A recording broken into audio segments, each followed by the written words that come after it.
We're here for now. For now. What's up? We'll see. Oh my God, the twice cursed episode 289. Yep. Goodness. A couple things about me. Update. One. If you want to know what I was doing just before we went live, I was on the back porch grooving the hell out of this song by Laura Nyro, spelled N-Y-R-O, called Timer. And it is a badass song. And I was grooving out. I listened to it like 3 times. And it was exactly what I wanted. It got stuck in my head. And then I listened to it just a bunch. And I got real hype. So, yep, Laura Nyro, Timer. If you want to ever listen to that jam on your own, let me know what you think about it. Because it's a great song. That whole album, Eli and the 13th Confession, is beautiful. And the other song, Women's Blues, is also a banger. Yeah. So we are back. I am running the show on my end off of August's laptop, hooked up to my other monitor with all kind of things plugged in it. Looks like it burned up like a dang old piece of toast. Oh, Lisa Barangi. And yep, I got you, girl. I rewatched that clip and I completely forgot that he grabs her charred body and they literally like make the sound effects of it cracking and then tries to shove her in the back of his car, but like it breaks her body in half, like the hatch comes down. Like, yeah. I completely forgot that part of it, and it made me laugh so much harder than my other memories of that. Oh, that's great.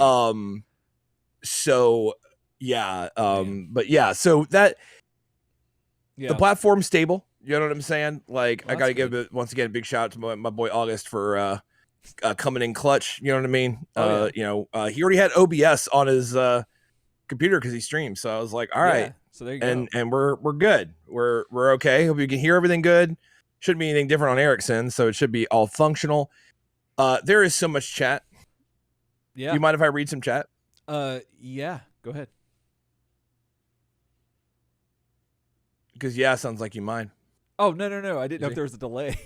You made me think, dude, real quick. If people are still wondering, last time we tried to record this episode, Ryan's computer would shut down every 30 minutes.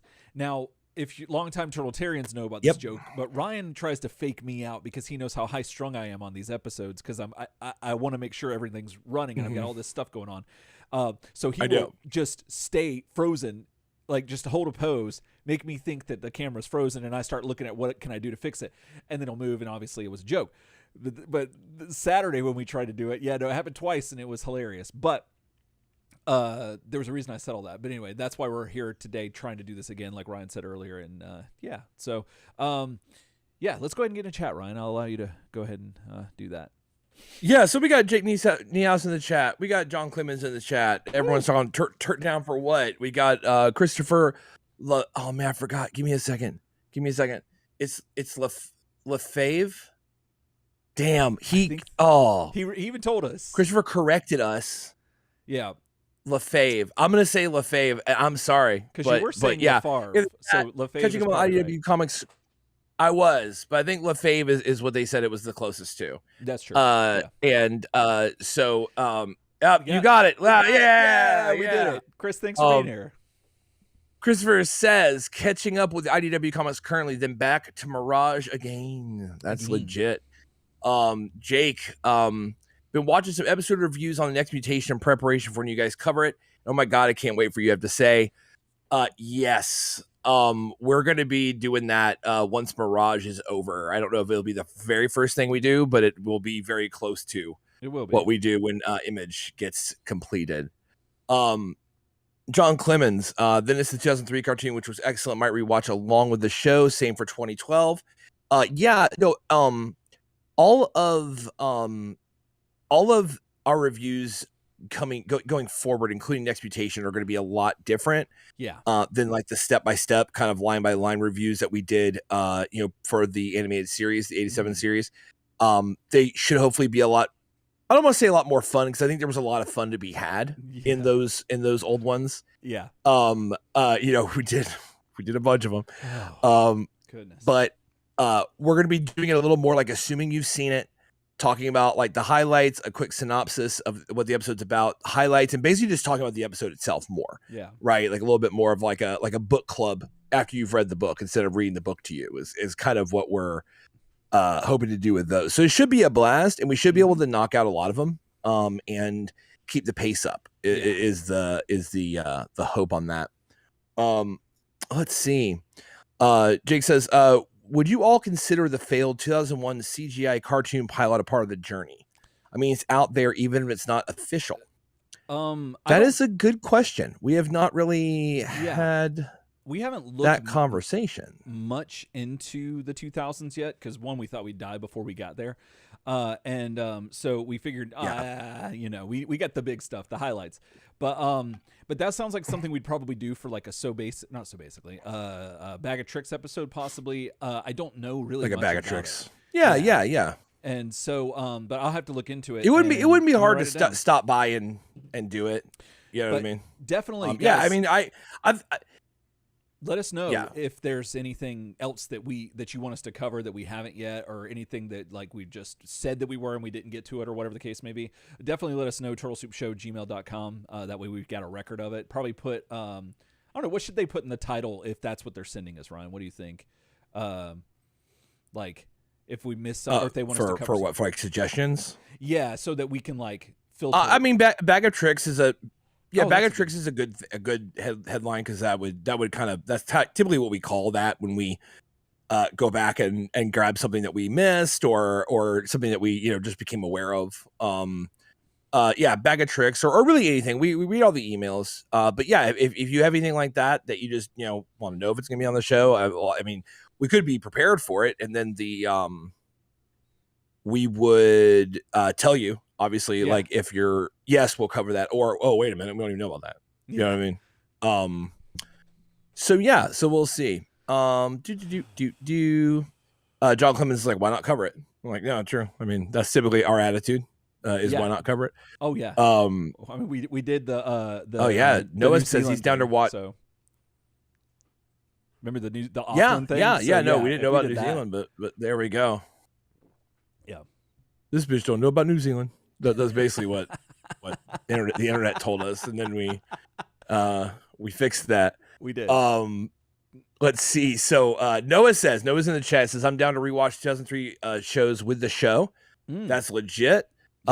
Jake's on that. Drops that my man on there. My man. John Clemens talking about the Ryan Freeze face is the funniest game. It's pretty great. Great. It's pretty. I have a lot of fun with that. Yeah. I tried to do it while Eric was talking about freeze face, but I think he was too interested. I was. But the key is the face I made was a little too like this. You have to really kind of make it. Can't be a very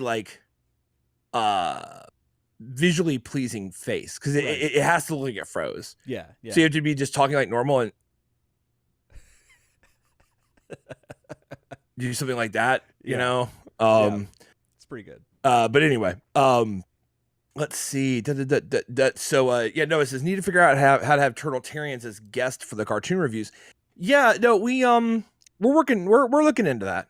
We're looking into that. We currently have stuff on the back burner that we're gonna start doing as kind of a Mercury program type situation for like a big thing we want to do eventually, which is going to involve having people on over Discord or some other way on the live show. So we're going to start doing that. So you may see it, just to pull back the curtain, you may see it kind of take the form of like having guests on the pregame show is probably one way it's going to take a form.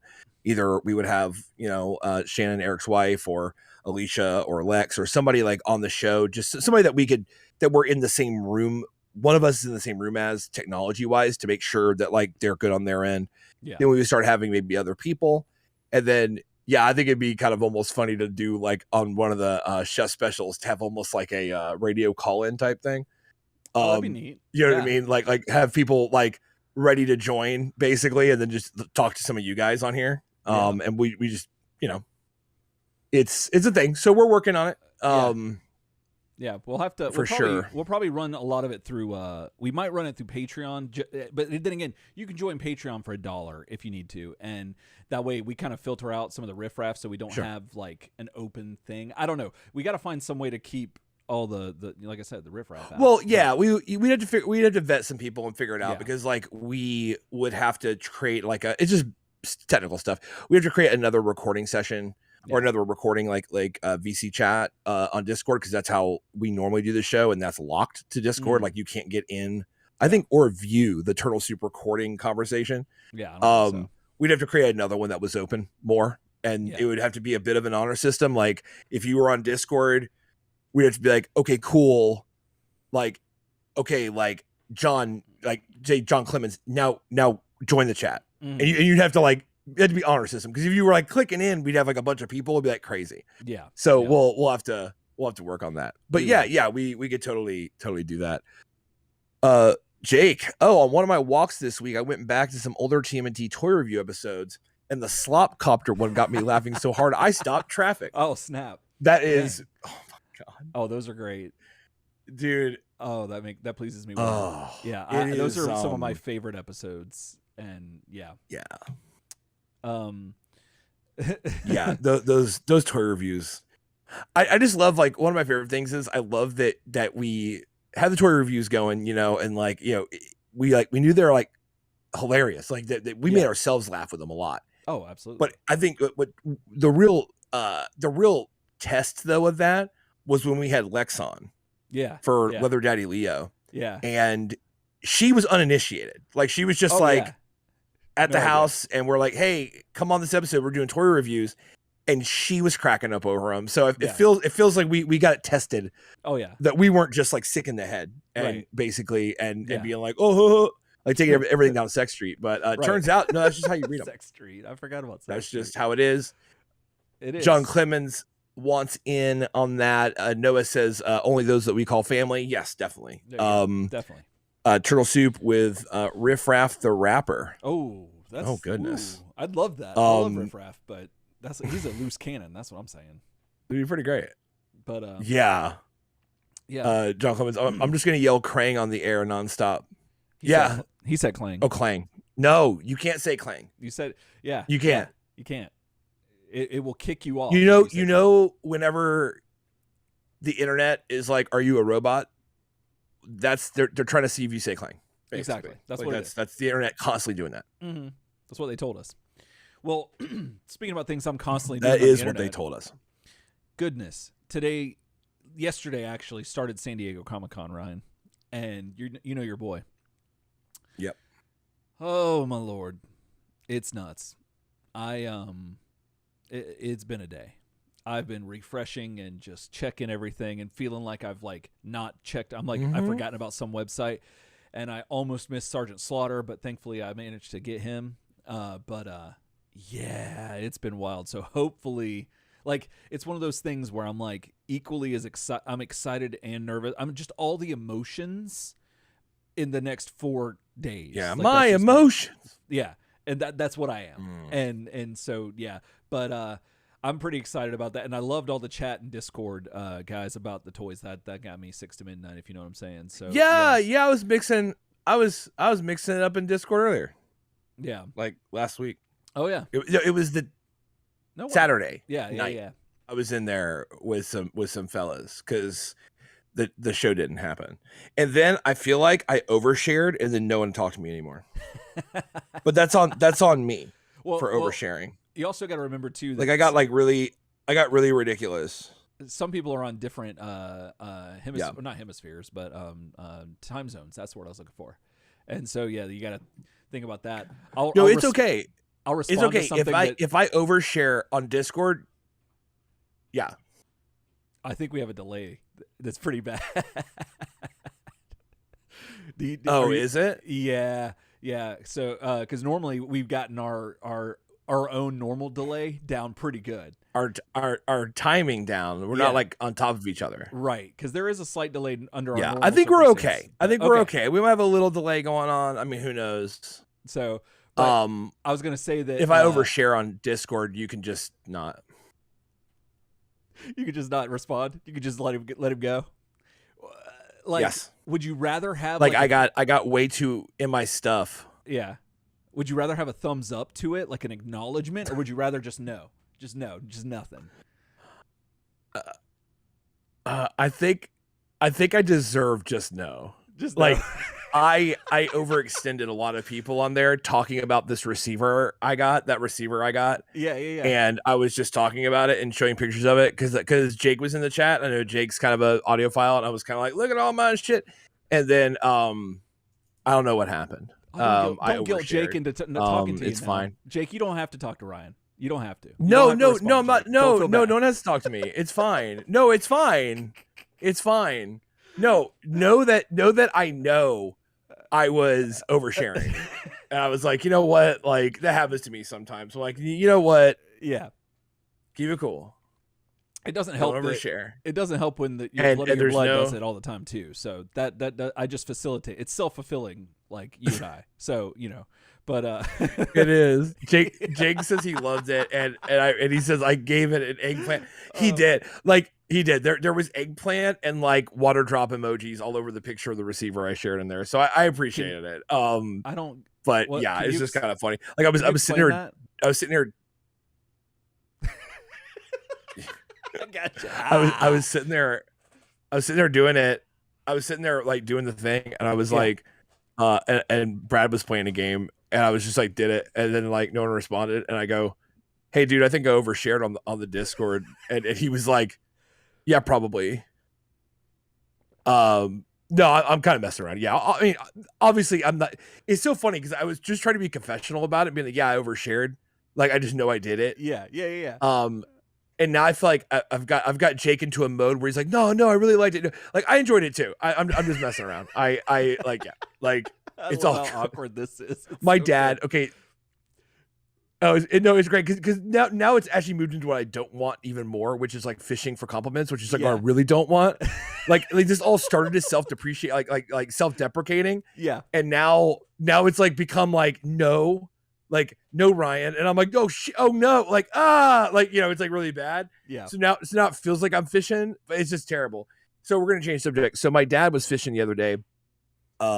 He in his retired life, he likes to send. We have like a group text with like Alicia and stuff, and he likes to send like fast food news and like other weird shit, like these like links and shit. Well, you know how it is, like sharing links. You know what I mean? Oh yeah, like, I know like, her well. Like it's one of those things where you're kind of like, I can't respond to all this. Yeah, no. Or like I saw it and I gave my like thumbs up to it, but like I'm not gonna respond. So we're over there eating dinner, and he's like, oh, do you see that thing I sent or whatever? And we're like, yeah. And he goes, and he made this. I can't even do how he did it. He made some comment like, he goes, I mean, I really don't get many responses, but I mean, I just send them. I just keep sending them. It's fine or whatever like that. No. And I was like, hey man. And then and then Alicia's like, well, okay, so if you send them while I'm at work, like I can't really like watch a video at work or whatever. Right. I'm too busy. And he's like, all right, that's fine, whatever. And I was kind of like, yeah. I'm like, and also like that's just kind of the way these things are. Like when you share links, like you kind of like you know what I mean? You like sometimes you don't get bites, but it's fine because you shared it. And a lot of times people like see it and they go, oh, I saw that, but they don't respond. Like it's okay, kind of thing. But like he was definitely like taking the piss when he said it. He wasn't like butthurt, but he was kind of like, well, and Brad was there and he kind of kept looking at Brad. He's like, I just send them. I mean, I send them. I don't get any responses. That's fine. I mean, I'll just keep doing it. So I'll send one right now. I'll just send one right now. Yeah, it was this whole thing, and he was kind of like, yeah. I was kind of like, Dad, a little crestfallen. Yeah. No, listen, I know how. I know. Yeah. I know how that goes. But like, I think that at least with the group chats I'm in, I think it's a lot of it's just I'm sending this. So if you have time and you look at it, that's cool. If you don't, I might ask you about it later, and you can go to it and find it. And it's like, oh, it's association a little bit. And that's kind of how I treat them as well. Yeah. So yeah, but it begs the question too, like if that doesn't stop your dad from sending things, what else is he sending that he's not getting responses to that he just keeps sending them? You know what I'm saying? So you never know. You never know. Like he might just be like asking like just weird questions about my dad, man. About my dad. Okay, cool. Sounds good. I didn't say anything. I was saying you don't know what else he's sending. He's just sending pictures, and you're just like, oh, okay. Well, I'm not getting any responses, so I just keep sending them. It's like somebody just got a whole bunch of things of your dad. Just I don't even say it. You can see anything. That's like the time my dad caught when my grandfather was like very, very old. My dad, like, I guess somehow like intercepted him like putting like a $5 bill in the mail, like in like an envelope. Yeah. And he goes, "What are you doing? You can't mail money." Yeah. And my grandfather was like, "Well, I get all these sweepstakes things." And he's like, "I was just going to send him $5 to see what happened next." And it was obvious that he was like fucking with him. Right. But my dad was like, "Yeah, but like you're also getting kind of taken by like a sweepstakes scheme though." And my grandfather was like just like absolutely adamant. He's like, "No. I know it's bullshit." He's like, "But I just want to send him just a $5 bill and see what happens." Right. Yeah. And my dad was like, "No." That's what I'm saying. It's like, oh, no. You're just what? There's got to be something else that your dad's doing, because if it's in your blood, it's in your blood. Because you roll the dice on some stuff too. You're like, I'm just gonna see what happens. So I don't know. Could be a guy thing. Yeah. No, I feel it. Yeah. But, in the chat, Jake talks about Noah first of all talks about he really likes his veggies, so that's really good, Noah. That's really good, especially the eggplants. Oh yeah, no, it's good. The eggplant, obviously. So I don't even know what eggplant does for you. What is it good in like carrots are supposed to help your eyes or something? I don't know what eating a lot of eggplant does for you. I don't know. We'll have to look that up. But Jake says in the chat, what about a friend? Yeah. I think it's Mario Brothers related. Oh, it has to be. That makes perfect sense. Jake says, what about friend text threads where one guy is just sending memes so much that he's basically sending it to himself because no one is responding? That's true. That's a thing. Yeah. Yeah. Group text. I don't know that evolutionarily we were ready for this. I feel bad it's about just that. Kind of thrust upon us, but it's just something we have to deal with. Yeah. And eventually, like in the year 3000, we'll probably have a solution to this. Like this will be like, old hat, but yeah. And yes, Noah, Ryan is all about that eggplant. He is. It's true. So let's see. What did my dad always used to say? Have you ever seen an eggplant? Well, then you've been further up a chicken's ass than I have, or something like that. And I don't know, maybe I got that wrong, but that's one of my dad's. That's one of my dad's old ones. There you go. Are you ready? Are you ready for this one? Oh goodness, Brad dropped this on me on the back porch the other day. He just looks at me and goes, "Why do people always talk about putting things in Jesus' hands when he's got holes in them?" And just stared me down. It's true. Why?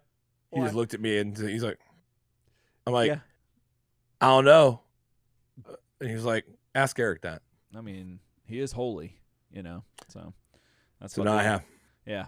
See, that's the only answer I got. Yep. But yeah, that's too good. Yeah. Never thought of it that way, but I love it. It makes perfect sense though. Thank you, Brad, for that. So yeah. Now, trying to think what else was there that was going on. While we're on the pregame show really fast, buddy, yeah. I'm gonna hold on. Sorry, our delay is getting ridiculous. Okay. I'm gonna dip out just a second on Discord. I'm gonna disconnect and come back in if that works for you. Just see if we can fix this before the live show. Let me see if I can give me 1 second before you do that real quick. Because I want to make sure that let's see here if that works. Let's see. And you're good. So, yeah. Oh, there we go. So, yeah. No, did you guys ever check the message about coming on to How We Sees It? I have not, because I've been slacking on all of our messages. This week, tomorrow, in fact, we have the carpet people coming to put carpet in, because I've had to rip up the first of all, so we had the roof leak, and then the AC leaked, so all of our wood floors got messed up, so I had to rip those out. Then they're like, hey, we want the tile out of there too, so I had to take the tile out that was under that, and it's been a minute.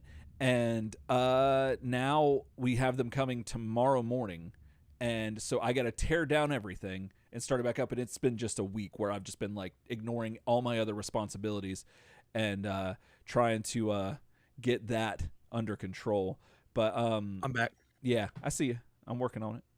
And so yeah, so I have not checked the message yet, Noah. I apologize, and I apologize to anyone else who's sent us messages. You're not the only one, Noah, that I've ignored. Just don't think that we're purposefully ignoring you. I'm gonna bring old dad back. There he goes. Yeah, and I saw that. I saw that message, and I was first of all, it sounds like our delay is way better. Let me interrupt you while you're talking. It can? Yeah, it feels a lot more it like does real feel time. Better. Okay, cool. Real time. Yeah. Okay. Good. So that's good. We might have to do like maybe another little one of these, like say after the news before content. Okay. Just before the review, if we just need to keep doing this, but if it's just going to run off. But I mean, this is okay. Yeah. Yeah. No. I actually did see that message, but you put it to Eric. So I was like, so Ryan's like, I'm gonna let Eric answer that because it felt like it was something like, well, Ryan got his pick, which gave Noah one of the darkest episodes of his podcast. So we did that. And Eric's is probably going to be like the B movie or something like that. So I just figured I'd let him go ahead and say it. You know what I mean? Man, the B movie. But Noah, Noah, Eric, you need to get on that text because we got to get back on. I need to. The plan is that once on the show, once the episode ends tonight, I am tearing. Normally, Ryan and I have a conversation afterwards. We're gonna have to cut it short, and I'm gonna probably stay up all night. I know, right? I know, right? Cut a conversation short with me. Yeah, we'll see how that goes. Yeah, I got to move everything into the kitchen or some other room in my house that isn't getting carpet, which is like just one other room maybe.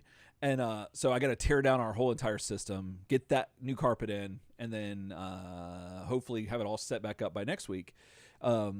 So that's the plan. And then once I'm done setting everything back up, I should be in some form of normalcy that I can respond and act like a normal human being. But while you're doing that, I'll be replacing a motherboard, and we'll be. Oh yeah. Both of our crap will be ripped up. Exactly. Yeah. So it's a mess over here in Turtle Soup. But Jake says, "Dear Eric and Ryan, ASL." There's my next email. I just realized when I was reading that, I realized that my answers to that are Old Dude Riverview, which Old Dude Riverview. We talked about my rap album. Yeah, that would be. If not my actual MC name, that'd be at least the name of the record. Oh yeah, yeah. You should put out another rap record because the two songs that you did were fantastic. And I should, yeah, I should. And I mean, God knows that there's been enough to be frantic about. Oh, you know what I mean? Because those two songs came out of me about being about to be a dad and not knowing what to do with like the 3 days before we went in. Right. I was like to have August, and I was like, I'm gonna rap. I guess I don't know. There you go. That's how it happens. But yeah. So have you noticed that the weather's been weird lately? Because like I'll check. You mean hot as shit? Well, well, that too. But I mean, like I'll check the app to see if like is it gonna rain today, and it'll be like, oh no, just clouds. It's cool. And I'm like, okay, clouds are there all the time. That's fine. I'm good with them. We ain't got no beef. And then all of a sudden I start hearing thunder now. And now I look at the app and it's like, oh, there's like a 700% chance of like just tornadoes. That's all it is. It's just tornadoes. Well, it's just called like climate change. It's also just called like hot, like just heat. So like the way that like, I mean, storms just materialize out of that stuff. Like, yeah. So I think the problem is with the hotter it gets and the crappier it gets, part of the side effect is storms. Right. Sudden crazy storms. And that's what we're seeing this year. I guess what I'm saying, but it's fine. We don't have to fix it. I guess what I'm saying is that I feel like I pay so much money for the internet and my phone that it should be technology and science should be able to tell me beforehand, like way beforehand, accurately. Because this meteorologist shit, just guessing stuff like percentages. It's like, no, I need more definitive numbers. But anyway, that's just me griping. But yeah, Mitch Fletcher in the chat saying so much rain in Georgia every goddamn day. Goodness. Don't forget Francisco entered the chat. Greetings and salutations, family. Is your self-appointed San Diego correspondent Francisco coming from you live from not San Diego Comic-Con? Goodness. the That's thing gotta about hurt. That's gotta hurt real bad. probably not, because the thing about when you live there, you know what I mean? Like Francisco's like, cool, man, whatever. That's yeah. Like I live here every day, bro. But every day's like not like San Diego. I just go see. Though. I just go to the water and just go see turtles and shit every day. That's true. That's like my life. I live in San Diego. Are you a Padres fan, Francisco? Are you a baseball fan? Let me know. Mitch Fletcher saying he's going to be in a TMNT fan project. Ooh, that's cool. Oh, definitely let us know about that. That's awesome. More deets about that. And then please. Jake saying that it's been 103, 104 almost every day here in STL. Goodness. Oh man, St. Louis, baby. Yep. So are you a Cardinals fan? Yeah. Jake, is anyone a baseball fan on this show but like me? Like I'm just curious. I like mascots. So that's about it. Yeah, I know. Padres are okay. I enjoy more the experience with friends and family. Yeah. So you live right near Petco. I'm so jealous. So you go see a Padres game. That's awesome. We got sneak peeks from Mitch Fletcher. I don't know about what. Something about sneak peek is just what's a sneak peek, bro? Yeah. You know what I mean? Like what? Ooh. Our mascot Fred Bird more than watching the sport of ball. Yeah. See, baseball's so good though. Yeah. I appreciate it. I'm glad other people do. I like that. But give me Gumpy all day. I'll take Gumpy and all the other ones because that's just amazing. Yeah. But goodness, you buy the kid a toy and he plays with the box. That's what basically Eric. Oh goodness. Yeah, well, guys, it looks like... and there's no one talk about. Oh man, like go to the Giants games. Oh goodness. I like watching people fight all the time, so that's pretty cool. So I can get on. Sorry, it's been tough. Yeah, we had the All-Star break. You know what I'm saying? Yeah. Your Tampa Bay Rays had one All-Star, Shane McClanahan, who started the game for the American League. It was very great. And then they have just 2 days of no baseball.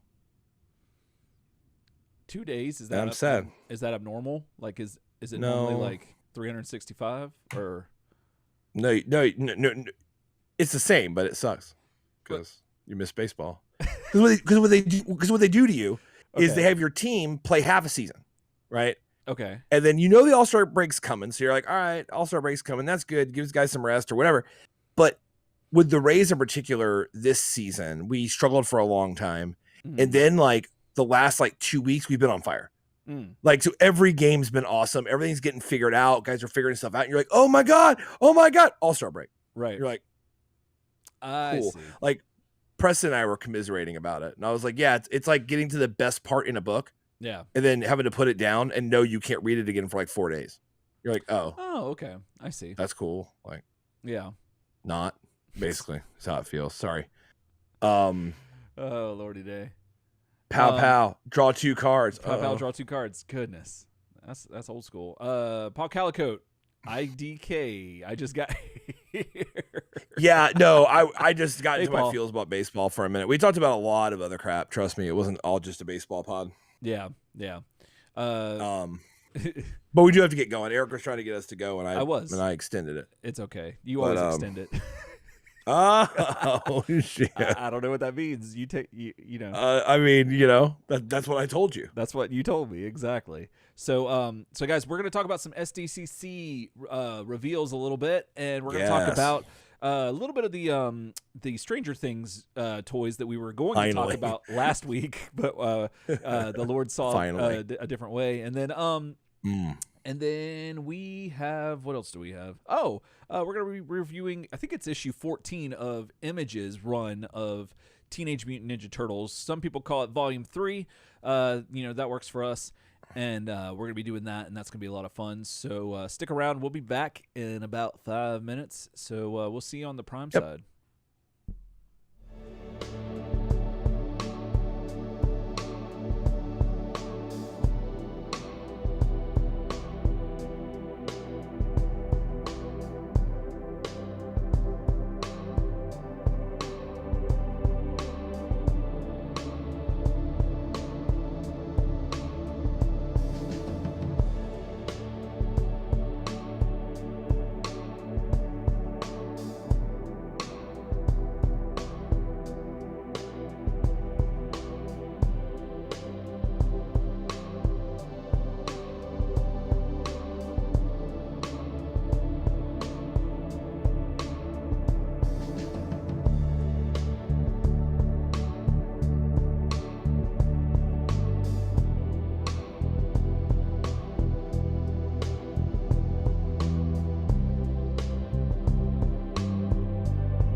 Greetings. Welcome. What is up? Hey, it's your boy Easy. It's Ryan Guy. And you're listening. You're listening to Turtle Soup, the world's only podcast YouTube channel dedicated to the ongoing journey of the Teenage Mutant Ninja Turtles, all the way from the beginning until we get an accurate count of how many graveyards Matt Skiba from Blink-182, Alkaline Trio, and a bunch of other projects has actually been in. And I'll tell you more about that in a little bit. So, oh, jeez. But right now, Ryan, I'm going to tell you, we're live on YouTube. Right here. You might not have known. You might not have noticed. Oh, my God. You might have thought this was a VHS tape, a CD, whatever the case may be. It's something. A projection, who knows? A hologram, that's what podcasters are now. I don't know. But no, you are mistaken. We are live on YouTube right now. If you go to our YouTube and you type in the chat, we see what you say in real time as we're doing in real time. It's a miracle of modern technology. And you can make us laugh so much that we have to stop the podcast and talk about what you say. There's a chance that could happen. That's true. So it's up in the air. So if you're listening to just the audio podcast version of this show and you want to somehow take advantage of that extra benefit of what we do every Thursday night at 8 o'clock, I should say most Thursday nights because lately it's been really rough trying to do it. Yeah. But yeah, you can do that. Go over to youtube.com and look for Turtle Soup Show, Turtle Soup Podcast, one of the two. We're up there. You'll see the can. And just look for the can. That's what they told us. And yes, you'll find your boys Easy and Ryan. We're making a podcast. So, but we couldn't have done that. And this is dead ass. Like, this is for real. We could not have done that without the wonderful help of those we call family. Patron Ranger. We have a lot of pet names for them, but our wonderful patrons who come to our aid in our time of need. You know, not all heroes wear capes. But these people, some of them have Turtle Soup shirts. A lot of them have Turtle Soup buttons that they keep getting in stickers. So there's that. But right now I want to highlight two of them especially, and that is Evan Roberts and Robbie James. Thank you guys so much for your support. We sincerely appreciate it. And especially with the technical issues we've had, like that money helps to come in clutch. And you can be a patron. You could be a patron yourself for as low as $1. You could just throw 4 quarters our way, and you get all kinds of stuff. And four of coin against one of paper game. Yes, there we go. Exactly. Real quick, I want to shout out Evan Roberts again because he tagged us in a post where he found a shirt that was made of the. Did you ever have the Ninja Turtle sheets, Ryan? Like the bed sheets? Okay, I did too. I did, yeah. I definitely did. Now I told him in the thing, like, it weirded me out because I'm seeing a shirt of something that I used to wake up every morning soaked in piss, like that, because like I'm sorry to be crass, like out the gate, but like I went to bed till I was 12, dude, and so I probably had those sheets till I was 12. So that took such a turn from where I thought it was gonna go. So I thought, I got tripped out, man, because like, see a shirt out of something, man, I used to sleep on, dude, like back in the day, bro. I used to wake up covered in piss. So I'm like seeing that, I'm like, oh, that's cool. But like I'm getting like residual feelings of like all of a sudden I'm really cold now, but I want to go to sleep, but I'm also, I've wet myself. But nevertheless, that was hilarious. So thank you, Evan, for tagging us in that. And that was a blast. Okay, but that was probably a little bit that might have been right around 1998, somewhere in that area. But Ryan, what else was around 1998, maybe in the journey that we're doing? Today, this excellent journey of Turtle Soup, we are in April of 1998. I don't know if you were pissing yourself then, but if you were, then you could have woken up covered in piss, washed off, and went and bought a copy of Image, TMNT number 14, and then gone back, and hopefully your mom would have had the sheets washed and dried by the time you got back from the comic shop, and like nothing happened. You could have just laid back on those turtle sheets again. You know what I mean? And read this comic. Snuggles is on the washing machine, like, again. Oh, Snuggles is just no. Snuggles judged the fuck out of you, dude. He did. Snuggles is like, no, you know what I mean? Like you making me work too hard, bro. Like I don't get paid like that. You know what I mean? Like too hard.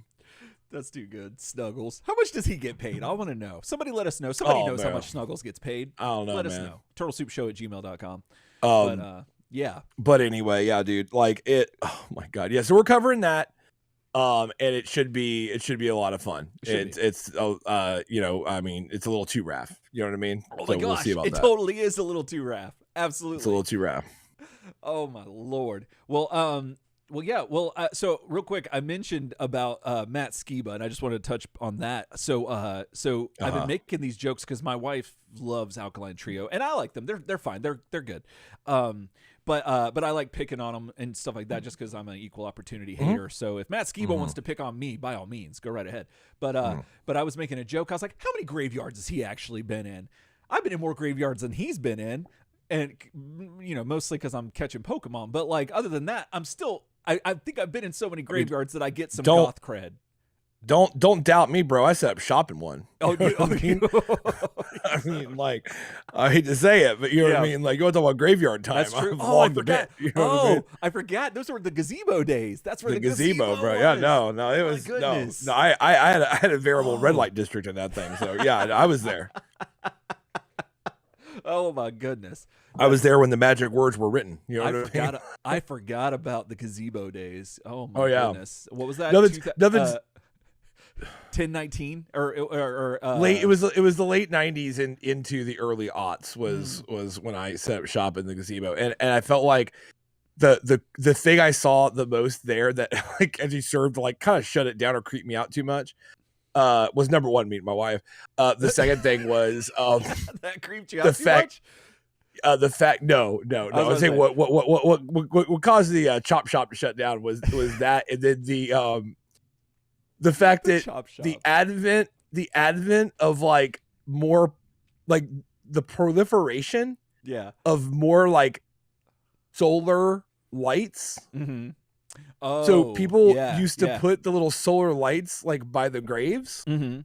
And then in the middle of the night, like, you know, classic solar lights, like when they're dying, especially, give this like soft blue hue that made everything really creepy. Right. Like so way more creepy than just a pitch black graveyard ever could be. Yeah. So you'd see these creepy blue lights and like the wind would knock them over. So you'd see a little blue light in the distance, like in this graveyard, like fall over. And you'd be like, okay, cool. That happened in the graveyard. Right. You know what I mean? That happened.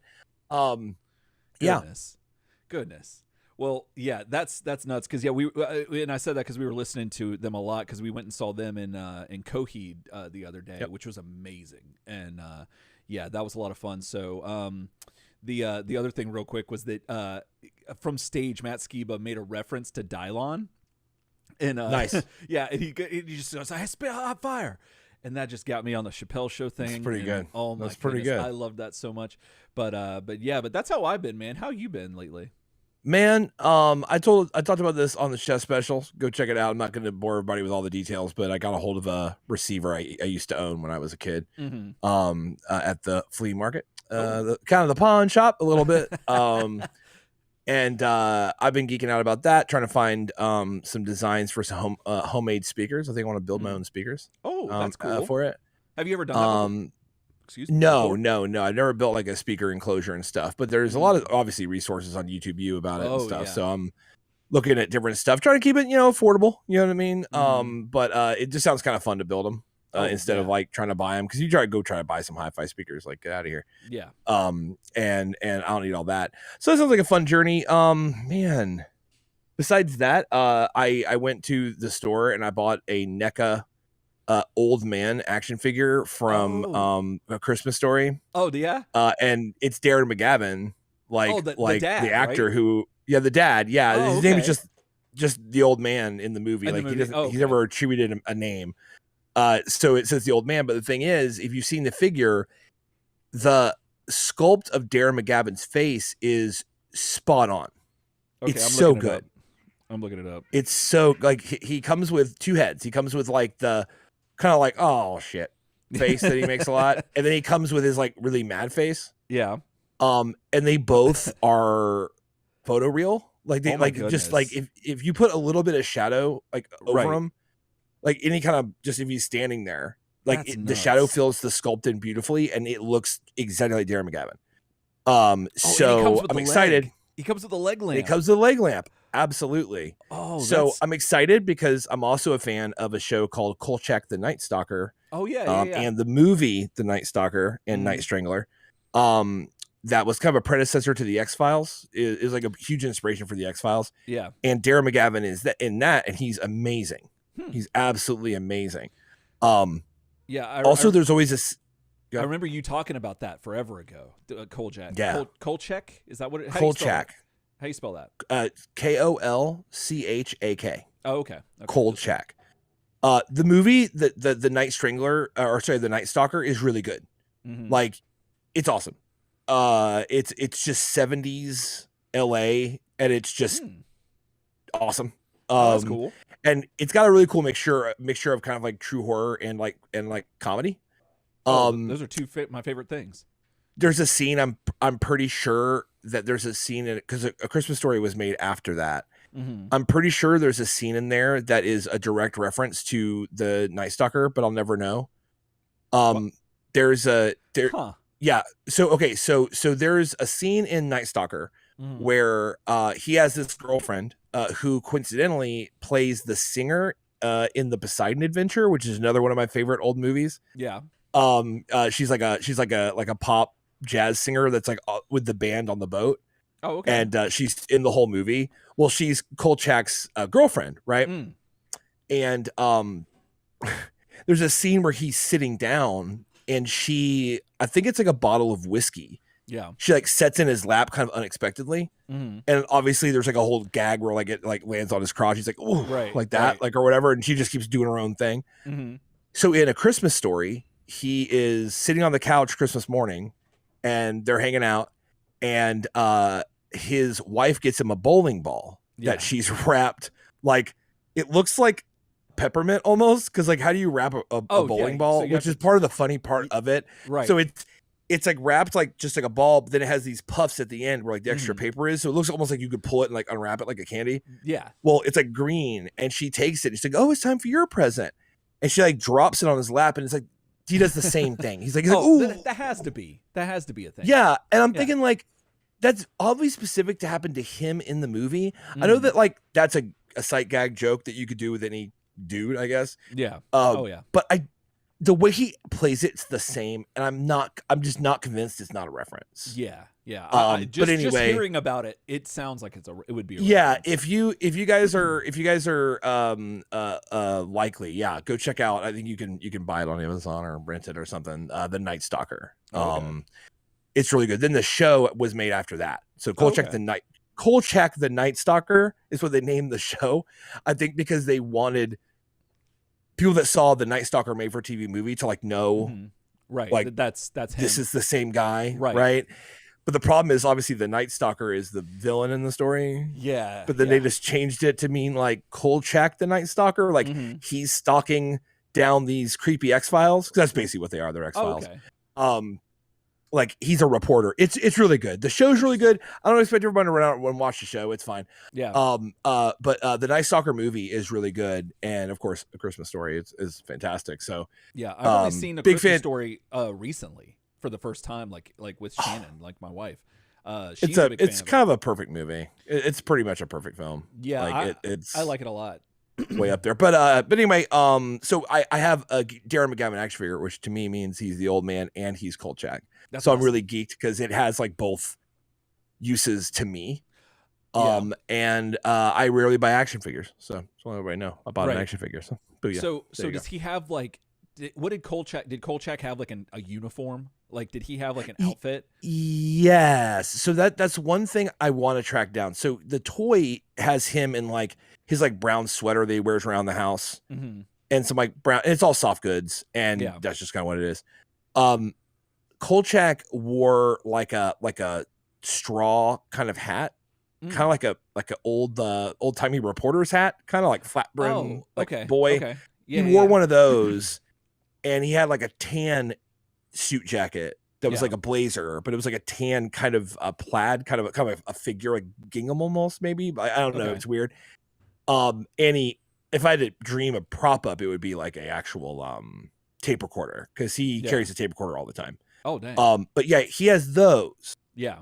So if I get my hands on some like third-party soft goods that would fit that scale, I can find like a tan jacket, even just a regular tan jacket would be perfect, and a little hat. Yeah.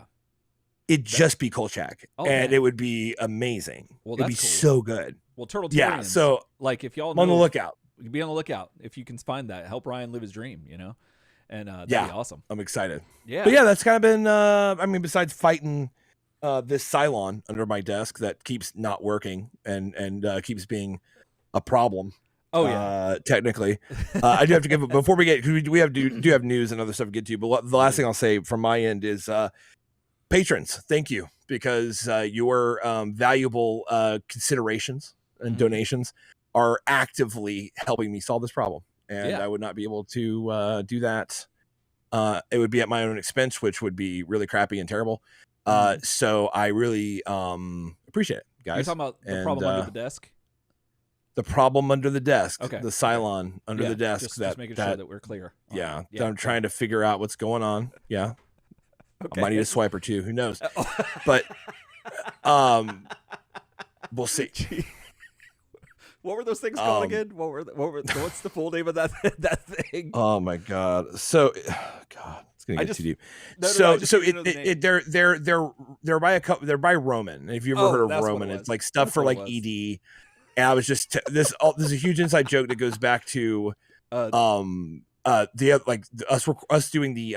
Shredder's Revenge recording that day before we did that. Like Brad came over and we were all talking. And I was just talking about how all the baseball podcasts I listen to are like heavily advertising for Roman. Then they get to these Roman swipes, which to my thinking, they'll never say what they do. Right. No. They'll never say what they are. No. But they are apparently like wipes that somehow help ED. And I was telling them, I'm pretty convinced they're just local numbing agent. Oh, I'm not convinced that they're not just local numbing. And that's weird to me. Yeah. And so we made this whole swipes joke. Like if things were getting too awesome, but I might need a swipe. Which led us to talk about like what happens if like you actually use like Roman swipes as like your bathroom wipes. Right. Like on your body. They might have other stuff in there that do other things too, which would be interesting. Every time you use the bathroom, you know what I mean? But anyway, it's always something fun. So I mean, if we have a problem under the desk, I don't know. You know what I mean? There we go. I got drawn into a full. Can we get sponsored? Full description, man, dude. If we could tell Roman, I'm pretty sure that a lot of our audience is male. They'd be like, sure. Yeah. Okay. Like, we'll have to see. We could just like take a screenshot of the chat and be like, I'm pretty sure all these people are male. Yeah. And they'd be like, sounds good. Take our money. And we could just make it. Because they advertise everywhere. We could tie it, make it turtle related and talk about the front tail and all that. And it's like, is your front tail? I would do getting paid. I do ad read to Roman on Turtles. It'd be hilarious. Oh yeah. So we can make it hilarious. It'd be great. We can make it hilarious. Well, hopefully we can make this news segment hilarious, Ryan. I hope so. Because we got some news and there's a lot of it. So we're gonna head to the news desk. So here we go.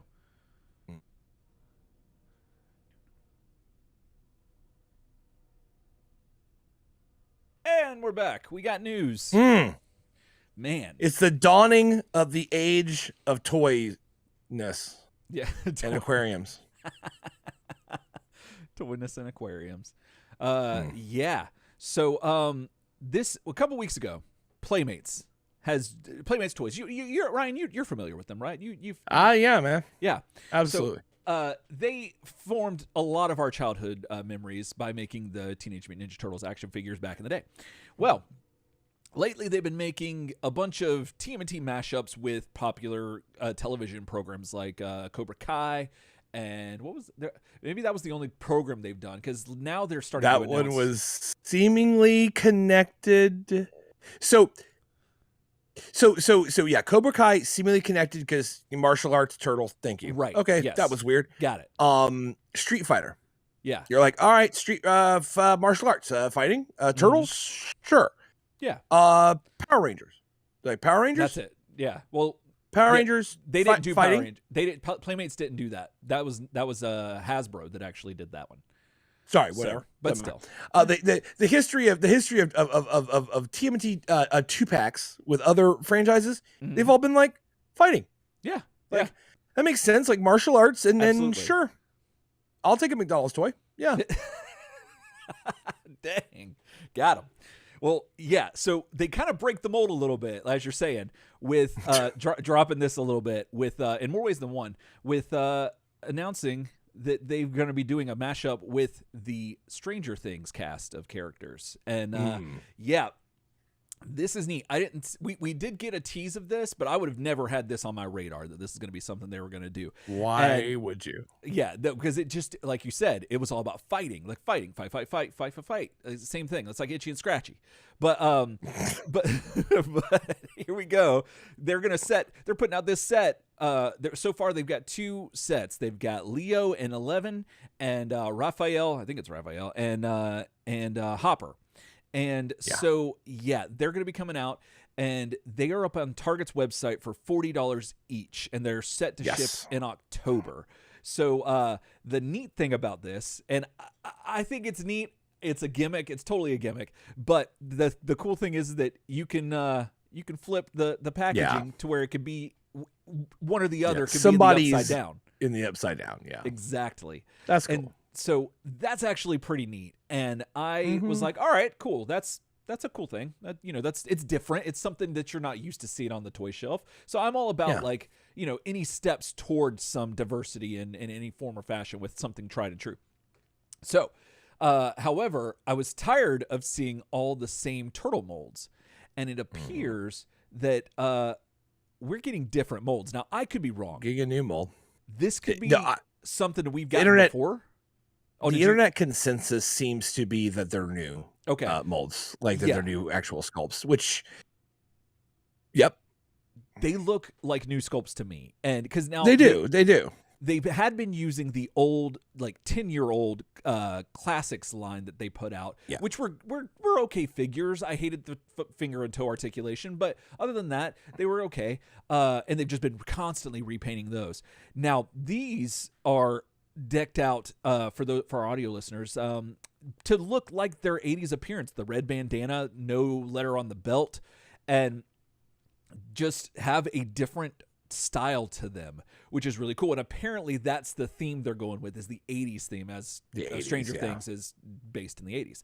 And I gotta say, I am actually a pretty big fan of these sculpts, just based on what we're seeing. How do you feel about it? I do like the turtle sculpt. It does scream Mirage with the front tail. The big one for me is the how the thighs narrow down to the body. That is very Kevin and Peter, like early Turtles. Like that profile, like just in that picture right there, looks dead on. Yeah. You got turtles with beaks, which, like the Mirage style beak, which I'm a fan of. Right. Absolutely. Yeah. Okay, cool. I was glad because we haven't really talked about this until we were on the show, because we like to, keep it like as real to life as we can. And absolutely.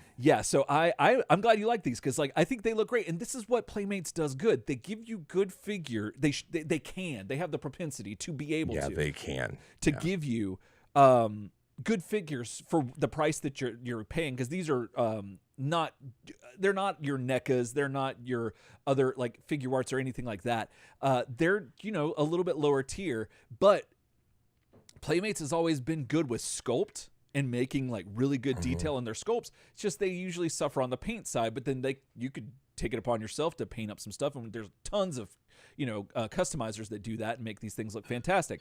Now, granted, there's not too much detail on these; they're pretty bare, but what's there is decent, and compared to the other offerings that Playmates is given us lately, I'm a pretty big fan of these. But one thing I'm really a really big fan of, especially now that like we're getting inundated with so much turtle stuff, that it's like, okay, I've got a set of turtles, I've got multitudes of them. I need a little bit extra to get my buck, And so thankfully, they've included some really neat accessories. Now, the Leonardo set, which again, he comes with 11, they're going to include his katana blades, two katana blades.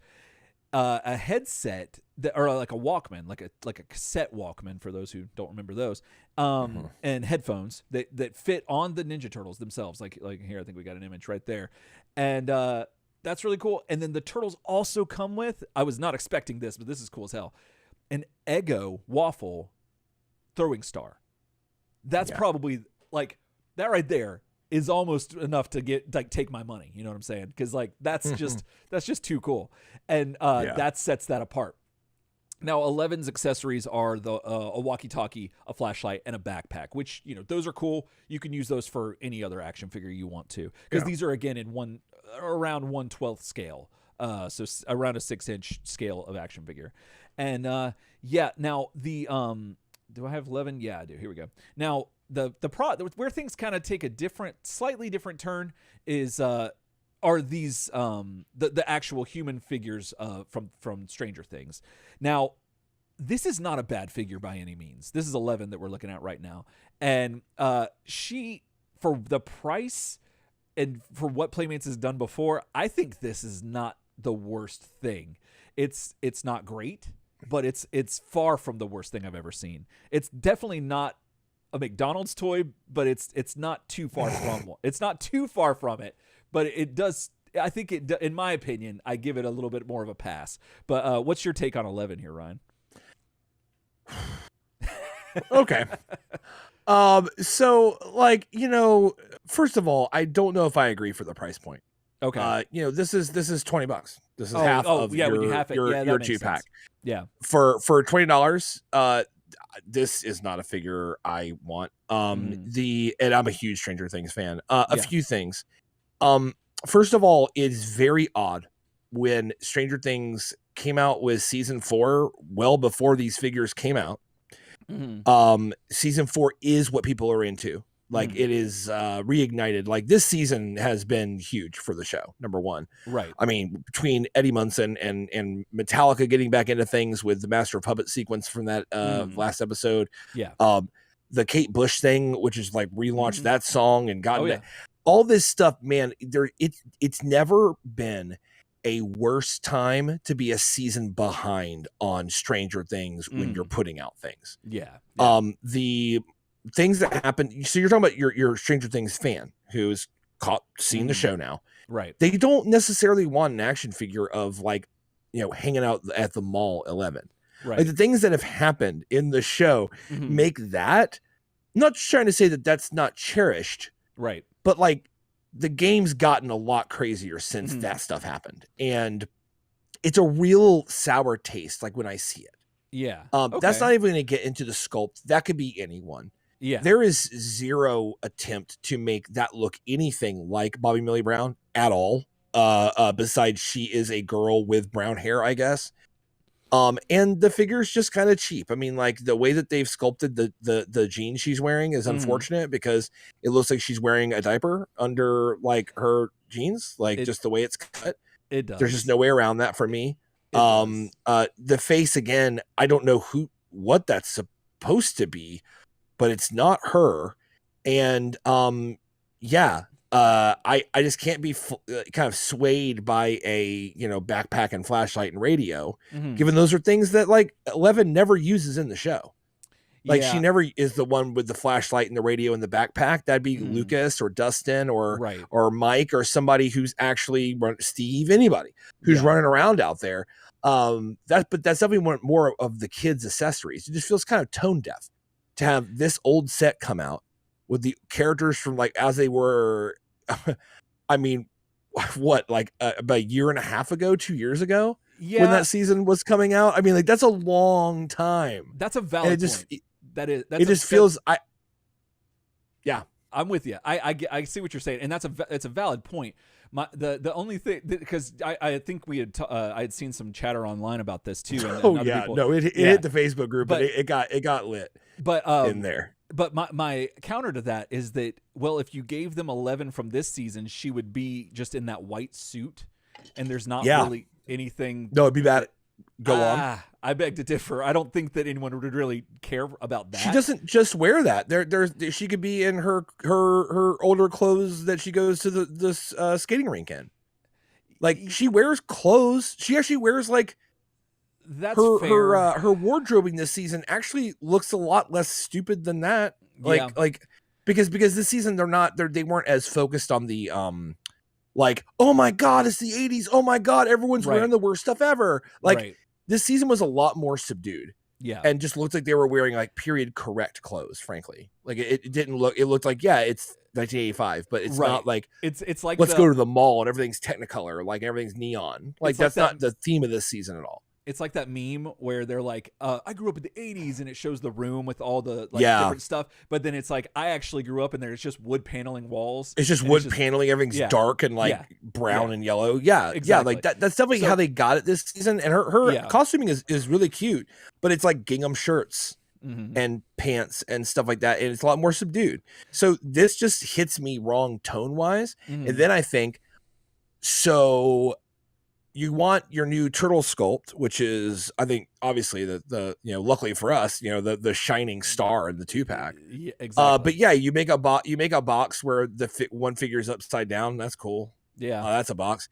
And then you're kind of like, all right, and then it's $40.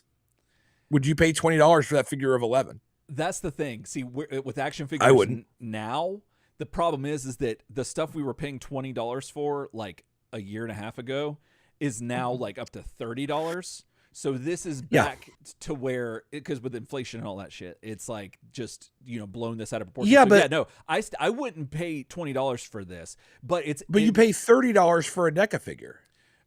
And look at that. Exactly. So $10 look at that more versus like what NECA's got. But I guess what it's I'm crazy. saying for Playmates demographic, it's not the worst, but because they're not usually in competition with like Marvel Legends and all the stuff that Hasbro and DC, I guess Mattel doesn't have them anymore, but Mattel's stuff that they do with their wrestling figures and whatnot, they're not in that same thing. So for Mattel's, like, I think of them, or Mattel Playmates, I think of them as like a tier lower. And so for that, I'm like, okay, that's not the worst thing. But then when you bring the actual inflated price into it, it is a problem. However, to the back to the point about their outfits, I still think that Hopper's outfit is actually looks better than what he was wearing this season too. Now I get your point about being tone deaf, like how it should have been absolutely tone deaf. But that makes who wants to see that Hopper right now?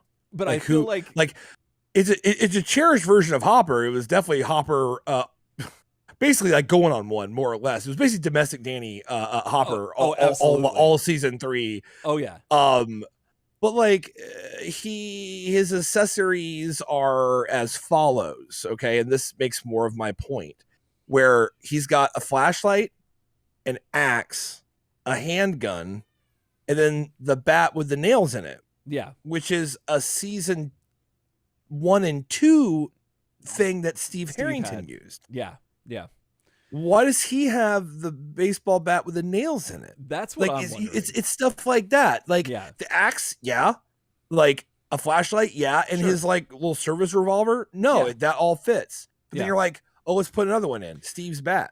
But then I'm like, why? It makes you wonder too. Why did the Turtles have the cassette player in the headphones? Like, and the cassette player sounds like that's a reference to this season. Exactly. So you're like, well, it's all over the place. What it's really all over the place, and that's why, like, I know that the Facebook chat had a lot of different opinions in it, and it had people that were down, and then it had people that were up on it, and people didn't have a problem. People did have a problem. I'm not like, I don't really spend my time hating on shit, and that's definitely what I want to get across here. Like I'm really in a place where like I just want things to be great so I can be excited for them. Exactly. The turtle sculpts look fun, and the painter in me wants to get them and paint them. And have a blast doing it. That's what Playmates should be doing.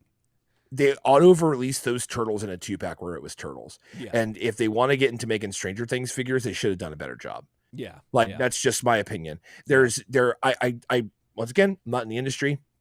You can't tell me that like they can't make a sculpt look better than those face sculpts. Hopper looks okay. 11 is unrecognizable. If you want to sell figures like that, you've got to do something better than that. Yeah. Like you just have to do something better than that. The turtles are a step in the right direction, like you said. I think the turtles are definitely, and that's the thing. But it's awkward because this, just when I saw this, I was like, I had a lot come up. I was like, we're dealing with borderline, like McDonald's figures going on with, especially with 11. Hopper's better, but 11's a little rough. Yeah. And then we're also, the accessories aren't really on, and they're also like looks from last season. Yeah. And I'm like, I just like all that combined, and it kind of also irritates me that they're gonna throw the new turtle sculpt that everyone would probably want in these packs. I'm sure they'll be available later, probably in TMNT X Golden Girls or whatever the next thing they do, TMNT X Euphoria or whatever is the next thing that they decide to do. But I want these turtles boxed separately or in 2-packs where I can buy all 4 of them. Exactly. And I guess, I think that's a this very is where I valid am. point. I want to read something on that because here on Turtle Soup, if you're not familiar, when we review toys, one of our favorite things is reading the back of the box. Yeah, that flavor text. Yeah, that flavor text. So they've got one here, so I'm going to read that real quick. It says, Eastman and Laird's Teenage Mutant Ninja Turtles. The Turtles have tracked TCRI's latest illegal experiments from New York City to Hawkins, Indiana, where it's trying to harness the power of the Upside Down. The half-shell heroes must team up with 11 and her friends to try and stop TCRI's next experiment before it succeeds. Now, that pales in comparison to what... It's cool, but it pales in comparison to what Playmates used to provide for flavor text. But nevertheless, that's still better than nothing. And it's divisive, but I gotta say, I gotta give it to Playmates for the turtle sculpt, but step it up on everything else, because if they could make those other figures look good, they'd be in a whole other ballgame. It's not hard, man. If you had those figures look like something from the current season, and they looked better than they did, then I'd be on board, man. I love Stranger Things. I love the Turtles. Like this is the first property that they've crossed over here where I really care. Exactly. Not really into Cobra Kai, and I'm not super into collecting Street Fighter figures. I am, but like Stranger Things, man. I mean, do you know what I mean? Like you had me. Yeah. But now I'm sitting here thinking about, like, just look at that. Think about $80. Yeah, see, when you put it that way, that's what gets like me. Just think about your value. Yeah. I hate to say this because I obviously respect everyone at Playmates. I think that they need to do better. I think a lot of people at Playmates would tell you. I'm not convinced that everyone at Playmates is rolling this out and going, love it. Yeah, I'm just a huge fan. They're probably like, oh my God, I wish we could have done better with this. I wish we could have done better with that. Yeah. Take that $80 and go to Target or whatever and spend that $80 on NECA. And come home and put it next to it and tell me what you got. Yeah, exactly. That's the thing. And I understand they're in different ballparks. I understand that they're aiming to different crowds. I get all that. So before you get all like, oh, well, he's just, adult collector. He needs everything to be photo real Darren McGavin. So like, nah, man, like I'm not honestly really stuck up about that. I buy what looks good. Right. Like I just buy what looks good. Yeah. And as an adult collector, money is not super an object to me at this price point. Yeah. But when I look at what I get for $80, it's true. And I take that $80, hell, throw $10 on, I got 3 NECA figures. Yeah. I don't know. Yeah. Like think about that. You'd get 3 NECA figures. Yeah, instead of versus when you run the 4, numbers, it's a different thing. And you got 2 turtles and then 2 Stranger Things figures from last season. Yeah. That don't look like the characters and come with very confusing accessories. And that's what you get. So I understand you're in a different market set, like you're going after a different crowd, but you are in the same market, right?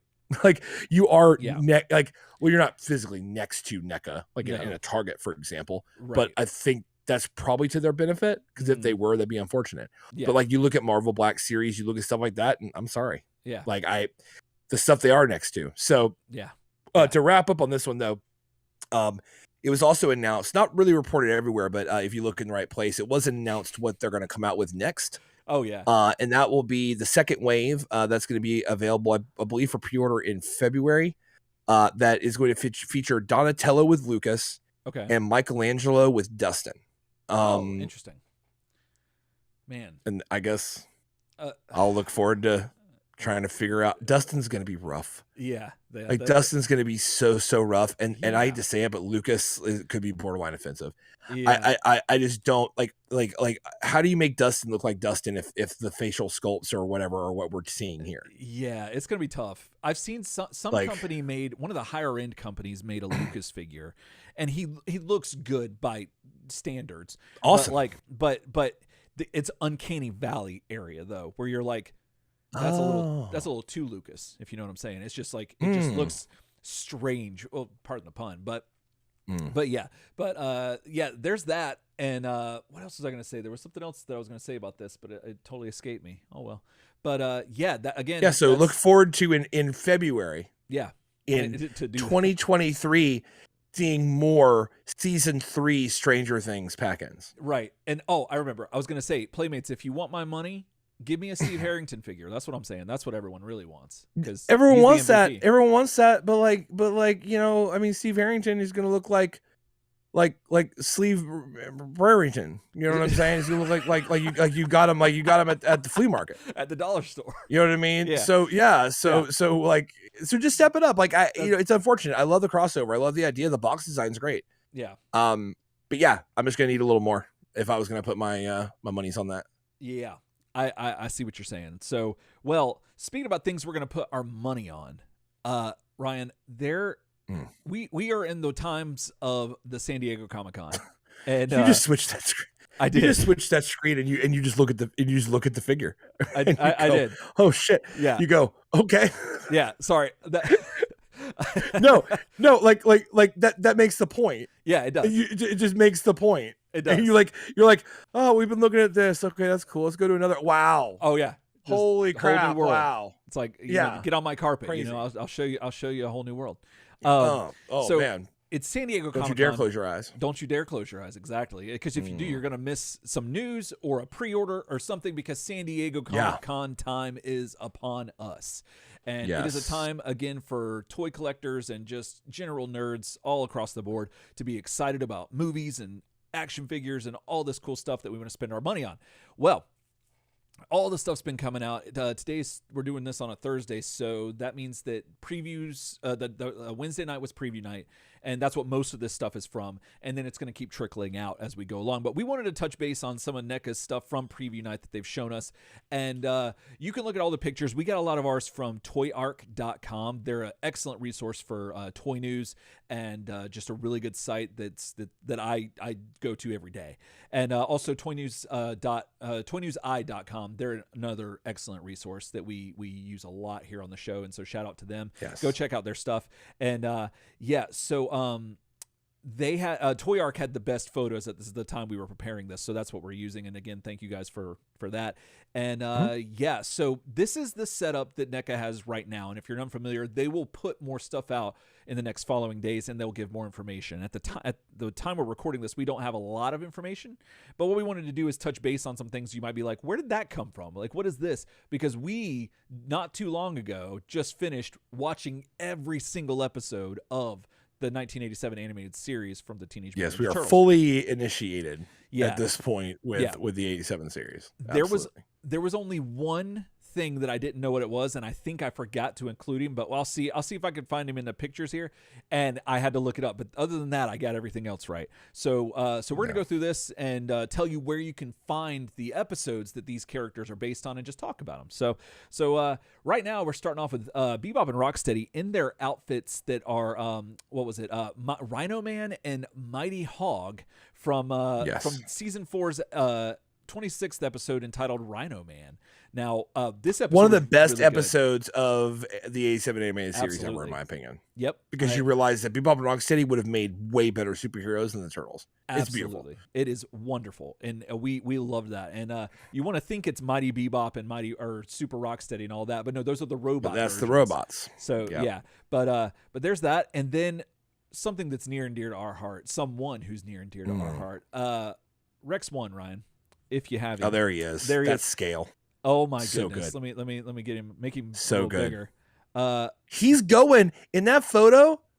he's going for that Casey Jones long hands. Oh, he is going for that on that shoulder rub. He's going. Those fingers are going for days. You know what I mean? Like he knows what's up. I love that pose though. I love him like protecting Irma. That just shows you that they know what the hell they're doing. And he is. Oh my God, he is one of like my most wanted figures from this line, like hands down. That scale is amazing. Oh my goodness, so and so if you're looking for Rex 1, he's on season 2 episode 10, New York's Shiniest, and season 5 episode 17, Leonardo the Renaissance Turtle. It's a shame he wasn't in more episodes. But was that you with the tongue? Is that what that was? Jeez. So next up, this one might be a little obscure for some people. This is Bugman. Brick Bradley, if you know him personally. Yeah, man. And he is from season that was 4. that was a really trippy episode. It was season 4 episode 27, Michelangelo meets Bugman. And if I remember correctly, it was Michelangelo was reading a comic book of Bugman, and then Bugman just happens to be like held captive and Mike runs into him. Yeah, it's a whole thing. But Jake just threw a tongue in the chat. Oh. And I'm laughing my ass off.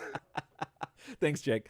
But yeah, Bugman, he looks like Bugman. I'll say that. And so looks good. Yeah. So that's really cool. And yeah, so moving along, we got. Are you ready for this? Mona Lisa, another one of my favorites, most wanted. Got him. Excellent character. Severely underused because you only see her. Let's see, where does she show up? She shows up in season 4, episode 17. Raphael meets his match. And I believe his match was Mona Lisa here. Yeah. And she looks fantastic. Lotus Blossom got like 2 episodes, I think. She did. We're going to talk about her in a minute. But but she did, which is seems unfair that because I would have loved to have seen more Mona Lisa. And then next to her, we have Dirk Savage, Mutant Hunter, from season 7, episode 11, Dirk Savage, Mutant Hunter. He showed up with Toka and Razar in the animated series, and he looks really good. Like he does. That just NECA's just knocking it out of the park. That's what they do. They're known to just do really good stuff. That's what they do here. So he's really cool. I was not expecting this. I should have been, because NECA's pretty much at this point said they're doing everything. So just wait, and it's gonna come. But this thing is the next thing we're going to see are the baby turtles from let's see, what was it? Season 4, episode 13, Back to the Egg. And this episode I remember being I remember liking the baby turtles a little bit. Yeah, no, I think we liked a lot of the chaos that they brought, but we were a little bit like, okay, I get it. We're done with it pretty quickly, but still pretty neat. And these are really cool. And chibi turtles are always pretty fun for me. I don't know. Yeah, I'm a big fan of that. So and they look fantastic, and that's really cool. Let's see. Oh, you know what else? So can you see this isn't in the notes? You see that guy in the transporter? That image is that the one of the vacation people, the people that are on vacation, the guy with the camera. Oh, now here's the other thing. Ooh, this is all hot takes right now. Like, this is not prepared. I just noticed this. So if you look in there, you see, I don't know if you can see it that well on the screen, but there looks to be some other superimposed image of that character in there still. Like, it looks to be like an outline of him in a different pose, almost as if this screen that we're looking at is lenticular. So when you move it, you see a character moving inside of it. Oh yeah, that could be pretty neat, because I do believe we are getting this. I can't remember where. I know we saw it with the Usagi reveal, and there's Usagi right there on the side. But I can't remember off the top of my head if he's coming with that or not. But one way or the other, they're putting a lot of work into these accessories. So there's a chance that these set pieces are going to show up somewhere. But let's see. And then you mentioned Lotus Blossom, which she was another character that was fantastic. And she is getting her own action figure, Ryan. So we enjoyed her episodes a lot, because finally Leo got some love in episode or season 3, episode 28, Beware the Lotus, and season 4, episode 24, Farewell Lotus Blossom. And yeah, she was fantastic. Hired as to take out the turtles by Shredder, and then turns out falling in love, and then You know what I like her as well? What? Sneaky Karai figure for your Foot Clan build out.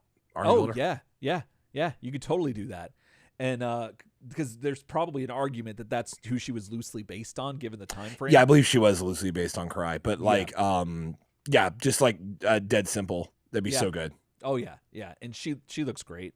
And then next to her, you might be wondering who this character is. Now this is the ghost of Shakahachi from season 4, episode 24, Farewell Lotus Blossom. And that's him, and that's it for the animated series stuff. Now, moving on to some stuff that we Mr. Og win. Oh, I know, right? Saying? I don't know if we're ready for that because because you might invoke him, he might actually have powers. No, why don't we just go ahead and stop talking about it right now? Yeah, we might better because he's about to be like Mr. Bucket here on the show. That once you start talking about him enough, 3 times, that's it. Don't want that. Don't want that. So don't want that. But I'll tell you something we do want, Ryan. We want what? Invisidon right here.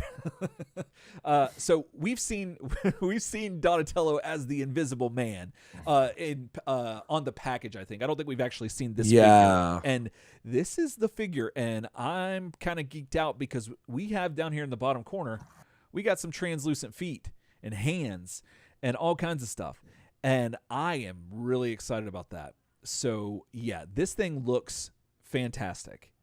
Now, the mask with the where the bandages are open and you see the hair. It's bad as hell. Without the goggles, that looks great. Mm-hmm.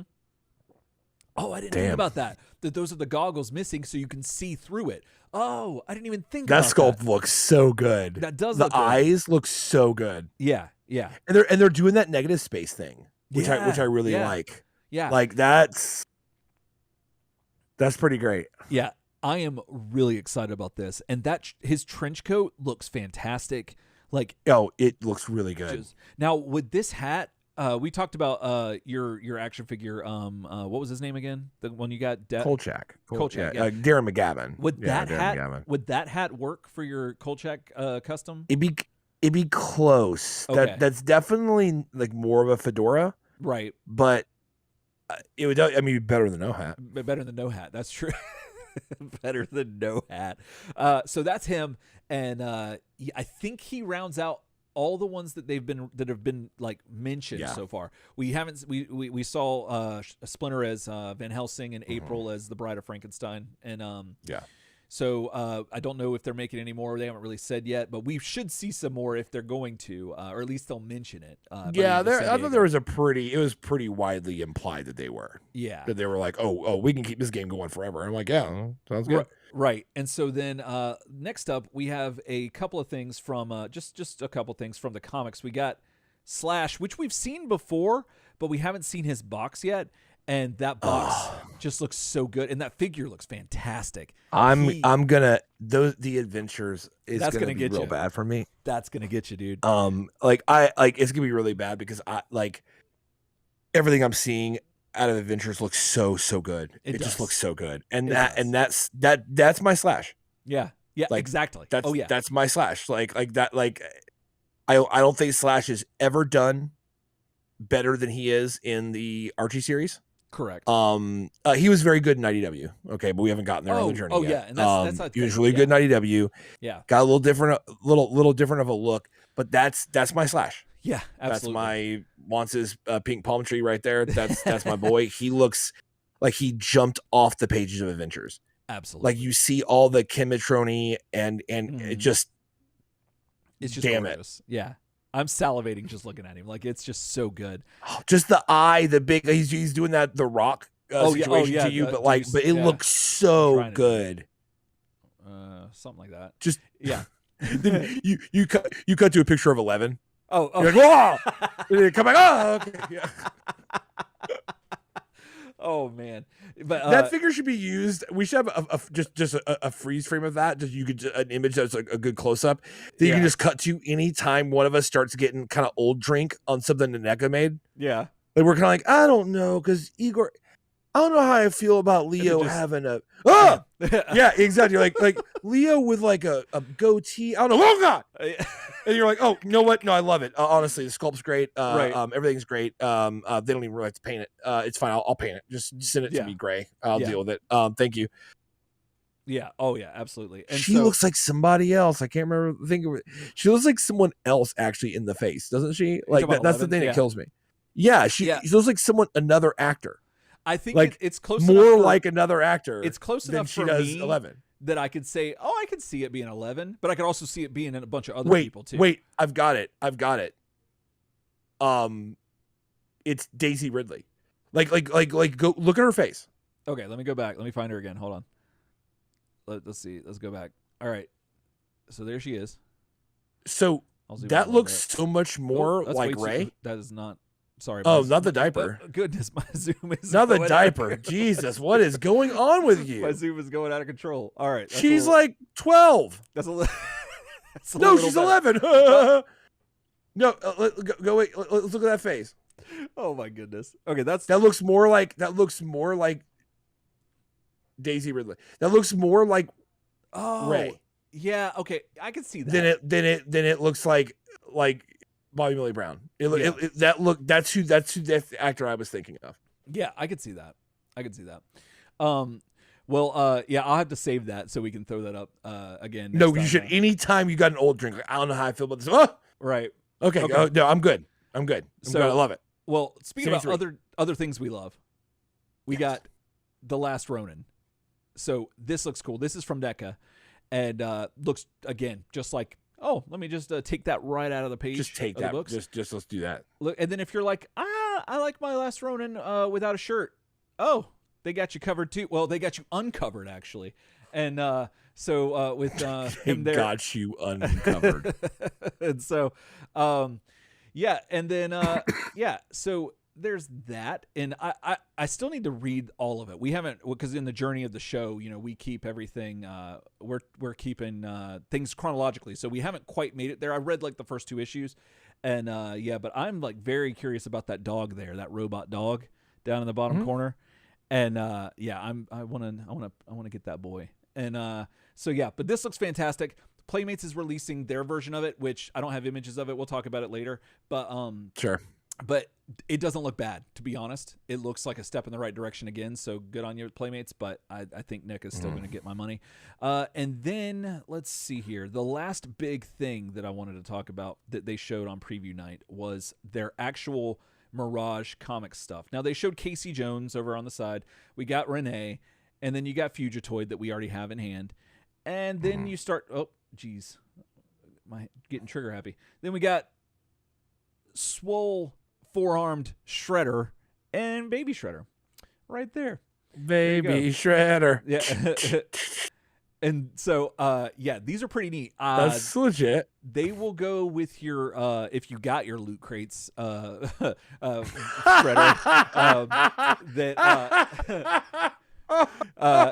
that they will go with that Claude Shredder, but I was never a big fan of the Claude Shredder, but I am a big fan of these 2 versions of this character. I think this is really neat. This is from whenever they go to is it Return to New York? Whenever or no, yeah, this is Return or City at War, I think. Well, no, Return, right? Because that's Return whenever to New York. Yeah. Okay, that's when they try sure don't make it past that. That's true. like Return to New York. That's it, basically. Right. And so, yeah, they so these are really cool, and I'm really excited about these. So yeah. I'm not sure how they're gonna release them yet. We're gonna find that out pretty soon.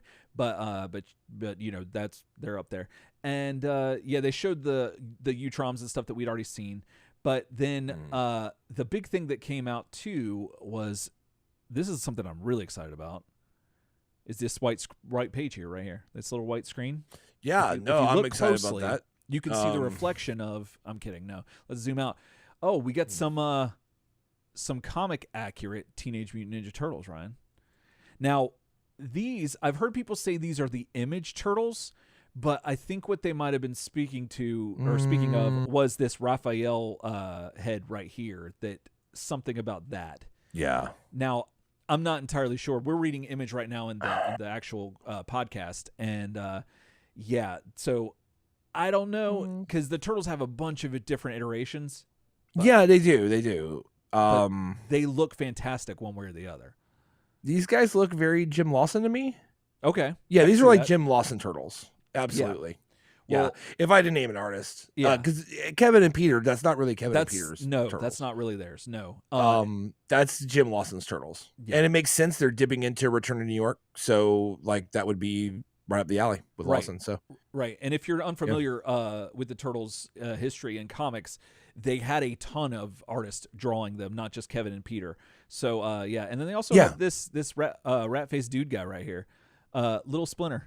With a soft goods with the dog snout. That's huge. I love Splinter. I love that Splinter. Looks so good. That's Mirage Splinter. It's gorgeous. It is so good. So good. And then this thing, the last thing we're going to talk about for tonight as far as news. Let me scroll over to get to him. I just kept imagining you just putting that picture of 11 up again. Oh, right, the last thing I want to talk about. So I'll have to have a button to where I can do that and just make her appear. You should. So I'll work on that. All right, man. I've been saving the best for last. Right? I'm going to abuse it if I get it, if I do that. But Ryan, look at this. Oh, that's a big boy. Look at that chonky ass. That's a big boy. Triceratops. Now, that is massive. This dog, baby. This is it. He's at least probably 7 to 8 inches tall. He reminds me of DC, or no, not DC. Diamond Select's Marvel Select, whichever one you want to say. Their Thing figure, the Thing figure. How just big beefy kid. And massive he is. That's what this looks like, and it's fantastic. I am really geeked out about this. I love the Triceratons, and this is just glorious. So that paint, the paint's so good. It is so like up good. on the head and stuff. That's really good. Oh yeah, that's really good. Yeah, it's fantastic. So yeah, there's a little bit of a preview of what happened on preview night here. Oh well, not here, but like at San Diego Comic-Con. So there's going to be a lot more to come. They're going to be talking about all kinds of stuff. They're going to have dates and all kinds of other information that we're going to talk about here on the show. And but you know what we want to talk about is with you about what you want to see. What do y'all think about all this? Did you like it? Did you love it? What are you holding out on? Or what are you like not getting? What are you like waiting for? We want to know. So let us know, turtlesoupshow@gmail.com, or put it in the comments below. And we want to know all that. So yeah, well, all right. Well, that's going to do it for the news this evening. So yeah, I think that we're going to catch y'all on the Prime side. Else time.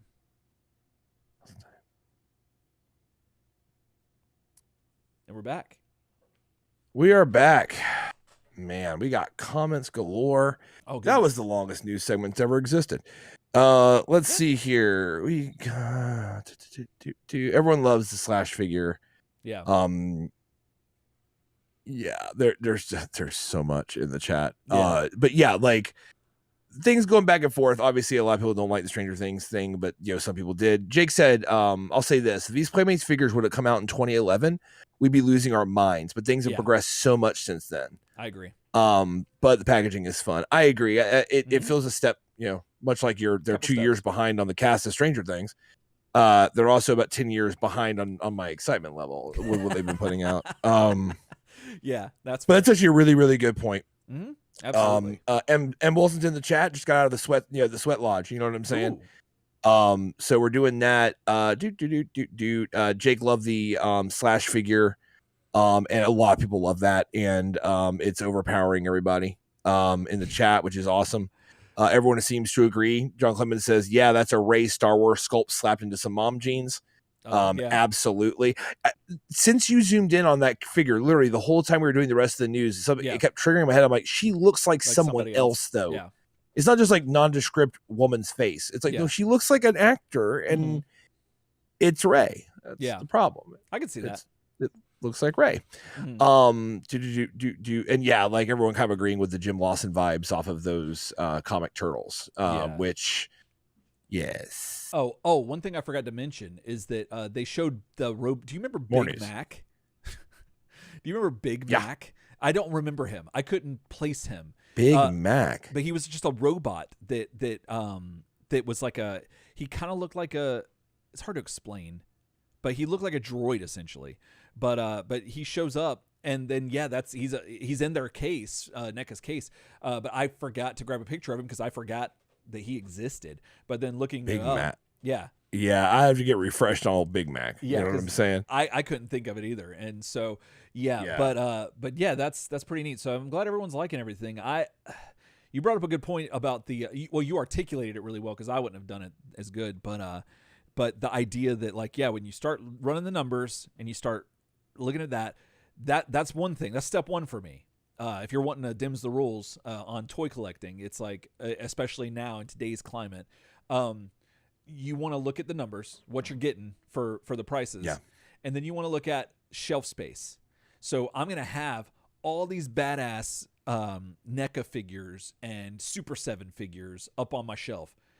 Do I have shelf space for this overpriced, dang it. Hold on. Sorry. I just got a message saying that we ran out of room to record. So let me give me a second. Let me free up some space. Again, behind the curtain, since our systems all went down last week, we're not able to use Pro Tools like we normally do. So we're just going to take the audio. So this is a problem. So you'll just have to give me a few seconds, and we're gonna. Well, hopefully that doesn't move you. I don't think it does. It does not. So why is that? So yeah, just bear with us for a second. Yeah, John, I totally agree that the 11 action figure does need to be the Mac and Me equivalent thing that Paul Rudd always brings a clip and it's always Mac and Me. That needs to be that for us. I totally agree. When I saw that chat, I was like, oh, that's exactly what that is. You just start going you're like, oh yeah, well we got some hot news, and you show 11 and you just sit there and go, oh, weird. Oh my God, chat time. And Wilson talking about some gorilla figures he might need to snag for the studio. Some gorilla that's figures. legit. Yeah, gorillas. The band. Oh! I was thinking sorry, because I just bought Cygor, the Spawn character. I just bought him, so I got gorilla figures on the brain, but he's talking about the band. Okay, sorry. Continue. Yeah. Let's see. That's about it with chat. We got a lot of people in here. I'm saying Semi Pro Tools giving you probs. No, M. Semi Pro Tools is not giving us problems. Pro Tools is not giving us problems. I should have known that M would be pretentious about Pro Tools. Of course, he'd be like, Reaper, that's why we love whatever. It was great. No, Pro Tools is the farthest thing from the problem. Yeah. The problem is that my motherboard and CPU have shit the bed. After many years of service, you know what I mean? Doing a thing where the computer would shut down on its own as if you had flicked, who put out the lights, just turned it off every 30 minutes exactly.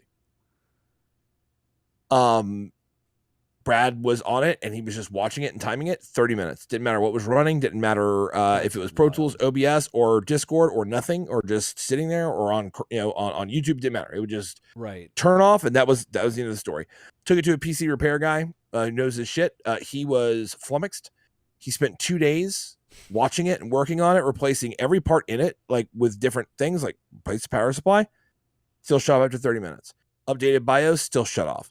Did this and that. He did all this stuff. Then he eventually switched out the CPU. He was like, and it stayed on. And he's like, okay. He did it again. He restarted it, and it stayed on. And he goes, I think it was your CPU. Luckily, he had a pretty, it's not new, but it was barely used i7, which is perfect. Replaces the one I had. Yeah. And gave us a really great price on it. So I get it home. I rushed out today at 4:00. Rushed out. Ran up there, got it, came back, barely made it past the rush hour traffic, got it home, was cooking dinner, getting it set up, everything, and then it just shut off and started cycling. It'd be like, the fans are calling, click off. Like that. And I was like, oh shit. It wouldn't even load anymore. It wouldn't even give me anything. And so it's the motherboard. So we'll be buying one of those and installing one of those. Right. And, thanks to our wonderful patrons. Thanks to our wonderful patrons. It's been very frustrating. So no, M is a long way of saying absolutely not. our doll of choice. It was the Compooper that has pooped out on me. Jeez. And I'm currently running the show off of my son's MSI laptop. Shout out to August. With every single port full, it looks like something from Pornhub, and everything. Jeez. And I've got my interface, webcam, a USB hub with all my like wireless mouse. Everything is all, freaking Cat 5 cable, directing wiring, dang old piece of toast into the internet. Right. HDMI going to my second monitor, whole nine yards.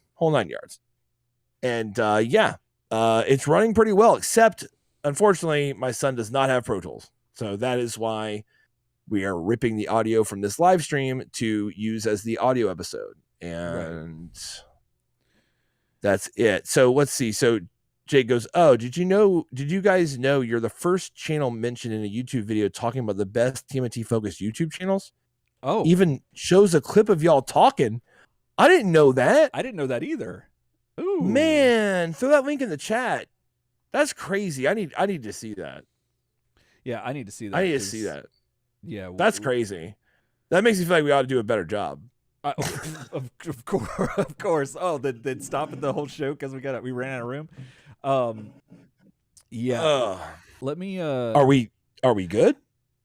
We should have been good because I checked everything. So something tells me the last few weeks, whenever we've had all these issues, that it reset where I record all my stuff to. Where the destination is. Yeah. Yeah, and so I need to see if I can find that real quick. But that's just me looking. So,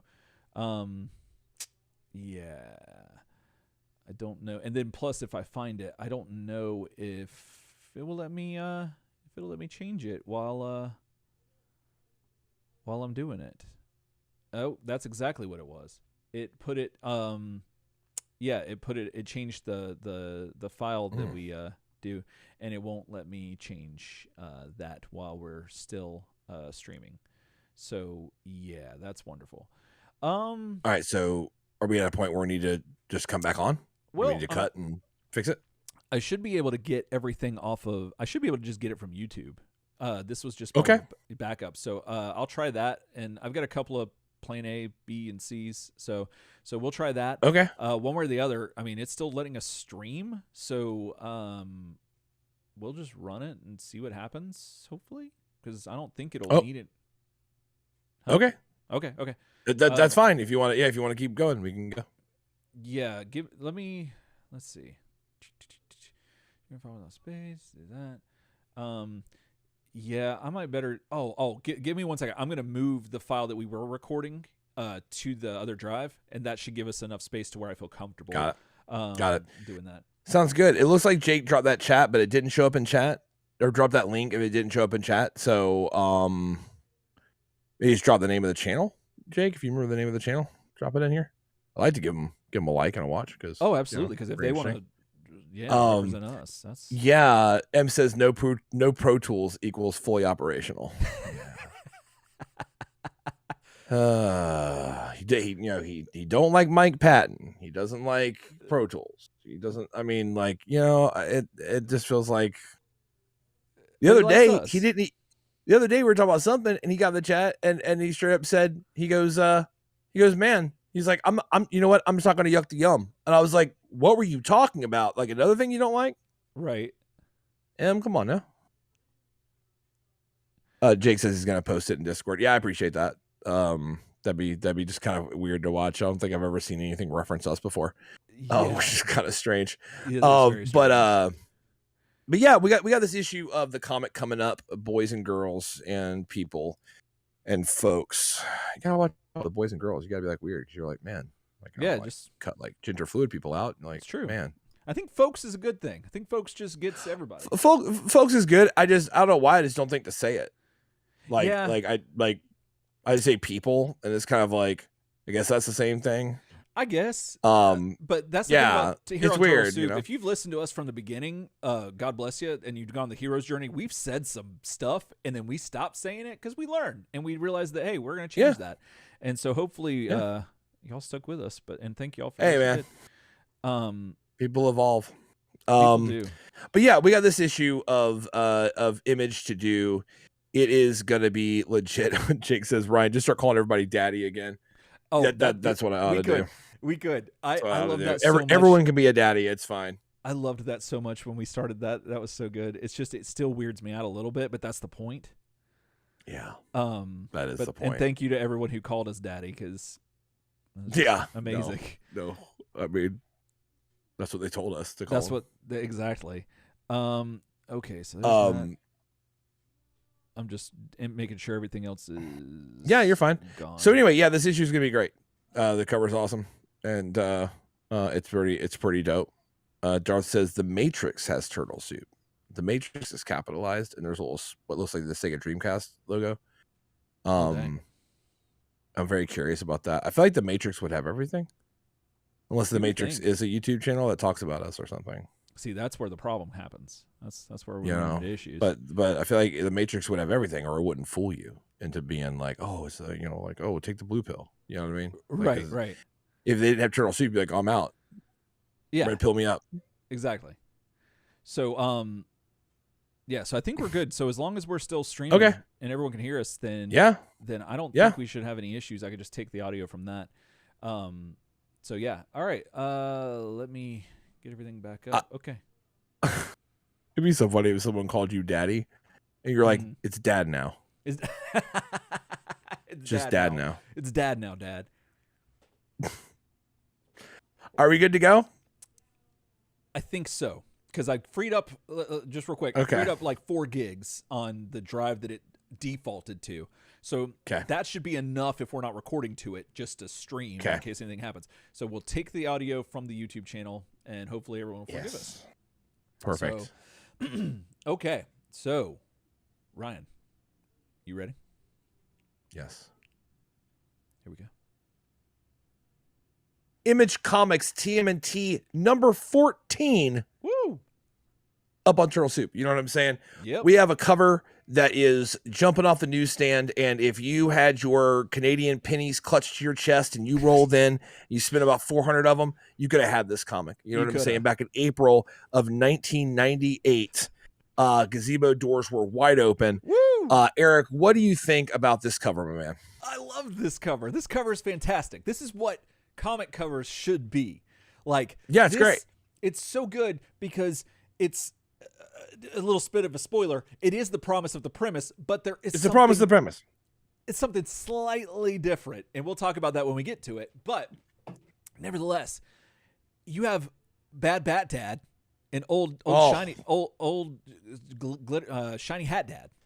Sharp shiny hat dad. I don't know what you want to call him, but we got to come up with a name for Shredder. But this is nuts. If you're reading Turtles, and or let's just say, because we're all comic fans, presumably. When you go to the comic shop, you don't usually just go and get one. You get a bunch, and then before you know it, know it, you get behind and you can't finish. So you're catching up, but you know enough to know that Shredder's done. Shredder's done bit the dirt. He's burned up like a dang old piece of toast, like a Berengi style, Lisa Berengi. Should have been. So you see this and you're like, oh, that looks like a Rokosaki. Because if you are hanging out and you see last month's issue on the shelf with that badass full shot of the Shredder armor, and you see this, you're like, oh, that's a 1-2 combo. Oh, absolutely. And you're gonna learn take all my money about who's in there. You know what I'm saying? You're gonna learn today. And you're gonna learn today about who's in that Shredder armor. Not only that, but Shredder fighting a bat, like, that just writes itself. It's like, a bat with like a big ass knife. Well, let's go. Why does a bat need a knife? What? I'm reading this comic in a graveyard where you don't see Matt Skiba at all. Like, so absolutely Matt Skiba. And so, this is fantastic for those who can't see it right now because either you don't have eyes or you like Raphael, or you're listening to the audio. It's got Shredder, or you're visually impaired. I apologize.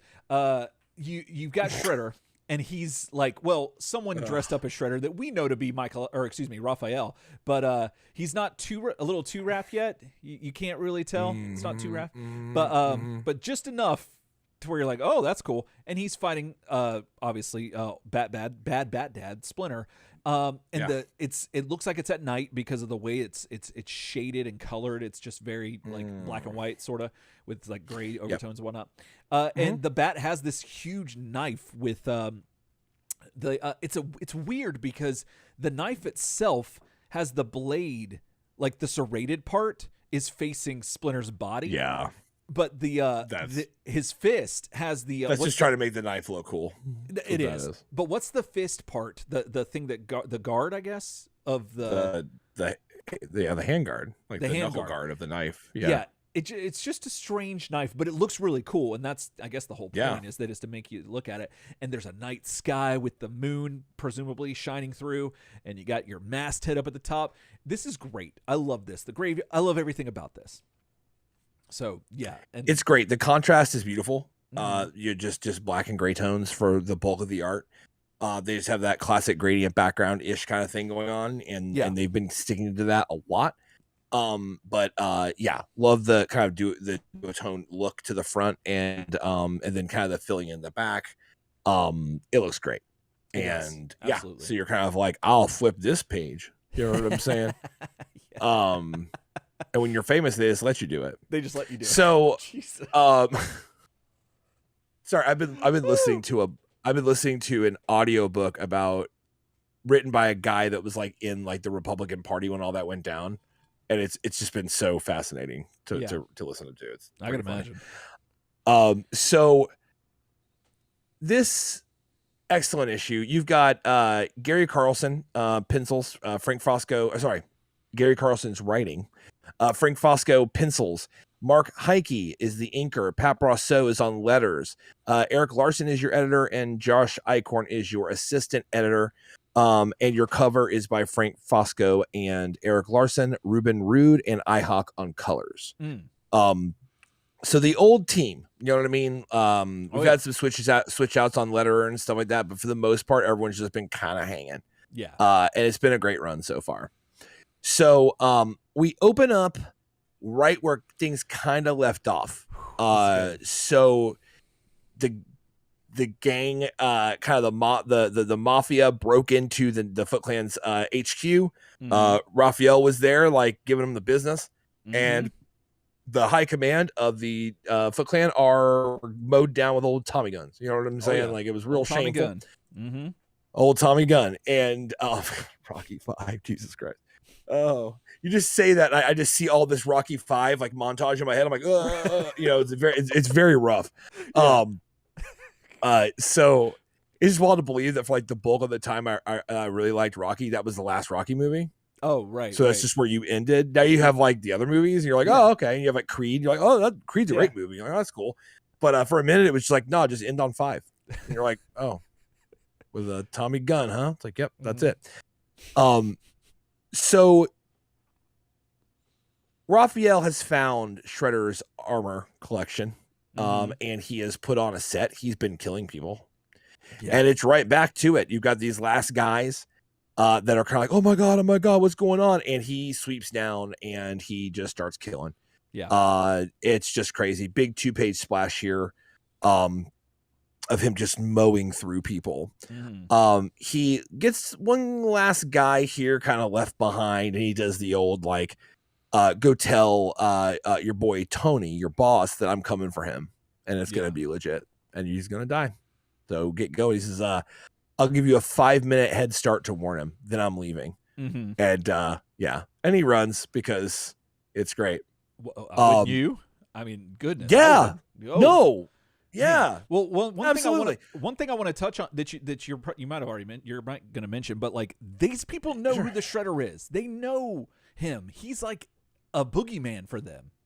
Like yes, they are afraid. In the timeline, because we were treated to Big Bang Comics, you know what I'm saying? We did see that like the Puzzarellis and stuff knew of the Foot Clan when Orokusaki was around. Now, you gotta think, Orokusaki there you go. died under mysterious circumstances to them, and he just kind of disappeared. That's really what happened. Like, as far as like Puzzarelli's boys know, like all of a sudden Karai was in charge of the Foot Clan, and they're like, oh, okay, whatever. And then she was a badass. And then she left for Japan to go back to the more root Foot Clan to do, I guess she ascended there. Yeah. And they've been under the rule of these ninjas. So Shredder is, kind of like an urban legend to them, who they're not party to the fact that like Oroku Saki's dead. Yeah. That's not a thing. Or that he became Worm Man. Like, they don't know all this crap. Yeah, they don't know all that other stuff. So so you're right. When they see the armor come back into play, they treat it like, oh crap, he's back. Yeah. Not like back from the dead, but more like, oh my God, like, yeah, like I haven't seen this guy in like 20 years. Right. Like, or hell, like I have buddies who are like now senior like capos in the mob that told me about this guy. Yeah. Like, I don't know. I never saw him. I just heard about him. And now here he is. So yeah, it's wild. And they really play it out. And I really like it. Oh, absolutely. Everything about Raph, like getting his revenge, is insane. So he's here and he's doing his thing. And it's a thing where he starts kind of like an inner monologue. And just talking about like, that he started a gang war here and it's kind of crazy when all of a sudden some surviving Foot Clan show up and they start talking crap. You have no right to wear the master's armor and you're just wannabe. And Raph's like, no. He's like, but also you have no honor because you ran and hid while I had to kill all these dudes and you let your masters die. And so, I should just basically kill you all. He does slash one Foot Clan down who tries to attack him. Yeah. And the other ninja just kneel because they're like, well, that's it. Gig is up. You know what I mean? Like they get down and he tells them like basically kill yourself. Like he's like, you should just perform seppuku and get it over with. And they're like, no, you're right, man. End of the road. You know what I'm saying? Like you true that. So they get their blades out, ready to go. Yeah. And he has a really cool point in inner monologue where he's like, I plan to laugh in their faces. Me leading the Foot Clan, because they ask him, they're like, well, why don't you teach us? Why don't you become our master? He's like, ha. They can all commit seppuku and drop dead. The joke's on me when I hear myself answering them. And he says, all right, follow me. Yeah. And you see them follow him. And I'm like, that's awesome. I love them following him. Yeah. I was wondering how he was going to get control of the Foot Clan. I knew that there had to be a scene where he got their fealty, and it turns out it's like that. See, it's like, it's like, kill yourself. Wait a minute. Follow me. Yeah. And they're like, oh, that sounds way better than killing myself. So yeah, I'm down.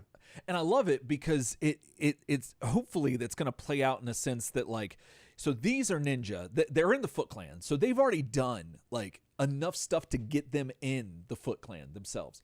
So they're of a higher caliber of ninja, but they lost their honor. So now they're trying to gain it back. So they're kind of hungry for that. And they're eager.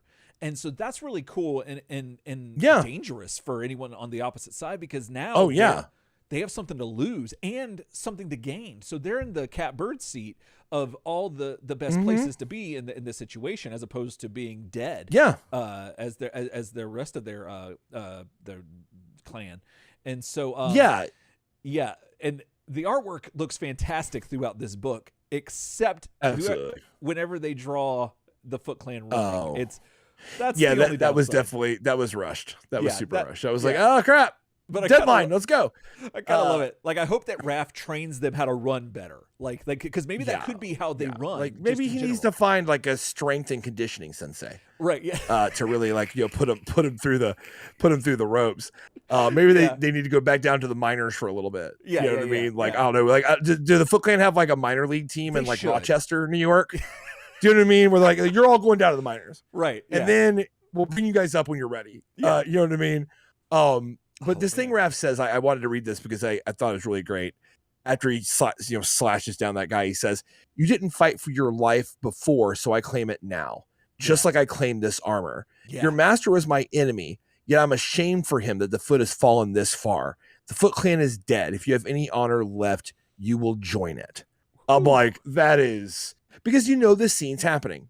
You know that like the next step is that he takes control of the Foot Clan. So how?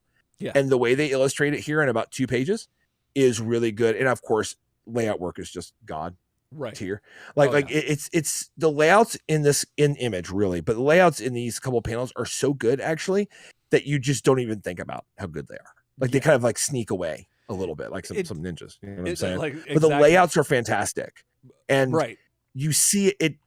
Yeah, a lot of times, and I think that's one of the best things about Turtle Comics. Just starting with Mirage 1 and going forward, the layouts are always badass. Absolutely, that's a thing that like Kevin Peter like. Look, if those layouts are going to be weak, man, I'm out. Yeah, you know that's a hallmark for Turtles that made them stand out to us. Absolutely. And yes. And this is very much evocative of that. It's up there. It makes you feel like you're at home, you know. And so it just shows you that layouts don't have to be like, oh my God, like look at that layout, like to be awesome. And these pages are laid out beautifully. Absolutely. So moving on. So elsewhere in New York, we have a fella, throwing a little frisbee to his dog. You know, it's classic. Like, what could go wrong here? You know what I mean? Like, what's going on? And all of a sudden, dog goes yep. And guess what happens? It's bad bat dad. Bad bat dad grabs that dog, in a way that is insane, and brings it up to a smokestack or of some kind. Yeah. Snaps its neck, I assume, and just chomps down. That's a page that happened. You know what I mean? Bad bat dad's got to eat. You know what I mean? And sometimes you don't want to see it. You know what I mean? But it happened. Circle of life. It happened. Circle of life. You know, the turtles will avenge him at some point. Hakuna Matata. Hakuna Matata. So back in Arkansas, in the subplot we don't super love. Right. like when I turned this page and it was like Arkansas, I'm like, oh, that's right. Damn. Oh yeah. You know what I mean? A little bit. Yeah. And once again, that's criticism for the fact that the book is like really, really good. So when the book has a subplot that makes us a little bit like, oh man, that's kind of boring. It really stands out, right? So, and you may not feel that way. If you don't, if you feel different, get in the comments. You know what I'm saying? Email us, get in the chat, and defend the Arkansas John Lee Rayburn Death Watch storyline, because it's going to need some defense because Eric and I are gunning for it. You know what I'm saying? So hopefully it'll be over pretty soon. So back in Arkansas, so basically they did find Death Watch, like he was in Arkansas, like they thought he was, you know what I'm saying? Crap goes down and Donnie gets like shot, like, like bowling ball size hole through the abdomen kind of shot, like kind of thing. And they're kind of trying to get, currently Leo is trying to get Donnie, or Robo Don, I guess we should call him, because Donnie's mind is supposed to be dead right now, and we don't know if that's true, but that's what seemed to have happened. Yes. So trying to get him beamed up to Vanguard's ship that's in orbit of Earth, right? Because it's about time Vanguard did something. Yeah, exactly. Instead of Smooch, besides Smooch Roxanne, Roxanne Wells, Roxanne Wells up in a high orbit, and then letting John Lee Rayburn come down here like a big dang old piece of toast, burnt piece of toast, and just kill everyone. And then the only other thing that what's his name Vanguard's good for is denigrating Lurch, just constantly talking about how he is completely insignificant and has no emotions and just a piece of equipment that you could just be thrown aside. Sure, that's what they do, and then they have. It's obnoxious. They have that other guy that flies around. I can't remember his name anymore. Wally. Yeah, Wally, and he's just like, what? And that's like what Image side characters are doing. Yeah. That's what's happening with them. So anyway, so it's funny because like Leo's kind of like, well, no, we got to go get Mikey's the one that's kind of like, hey, like Donnie's hurt, and Leo's like, no, we gotta go find Death Watch. Because guess what happened when you shoot Death Watch, and guess what? He's gone again. He gets away again because that's Death Watch. You're kind of like, okay, cool. Yes, he runs away like a thief in the night. You know what I'm saying? And but Mikey's like, no, dude, like Donnie's probably gonna die. Yeah. And they're like, no, that's not true because like, you know, whatever, because we can still catch Death Watch because he's gonna live or whatever. It turns out the basic story is this: like Robodon goes, nah, son, the wound is mortal. Like the symbiote kind of robot symbiote situation that's going on with me, the cyborg things attached to me, can't fix a hole like this. Right. Like I'm dead. And the other problem is that it's now going to go into survival mode, and instead of trying to save me, it's going to try to jump onto something else. Because that's how it first found Donnie, right? Was when he fell from the helicopter and broke his back like a dang old broken like a doornail, and he's laying dead as a doornail. And that's when the symbiote from another hired vigilante cyborg boy jumped on him and kind of saved his life, but also made him have Robodon. Yeah. Well, Robodon's now saying like, nah, son, it ain't gonna work. And it turns out that it tries to jump onto Leo. Yes. Mikey. Mikey, sorry. Tries to jump onto Mikey's arm. Like, we're doing this. And I guess I don't exactly know what. I think Leo cuts Donnie's arm off. I don't like it looks like he does. It's tricky. It's hard to to tell. Chop. And I'm like, did he do that? Like, is Leo? No, but then I see the arm. We know Leo's good with the thin white line. You know, we know that he's got maybe that precision. he just. But did he just? Maybe he sever? just cut, like right between the hand and the skin. I don't know what he did. Anyway, but chop swing away, and it turns out like Mikey's good, right? But they still have the problem, right, with Donnie dying and stuff. And it's further more complicated when Wally shows up again, because he hasn't been around in a second. And he's like, hey, guess what? And they're like, what? Wally, what, dude? Oh my God, Donnie's dying. Help us. He goes, problem.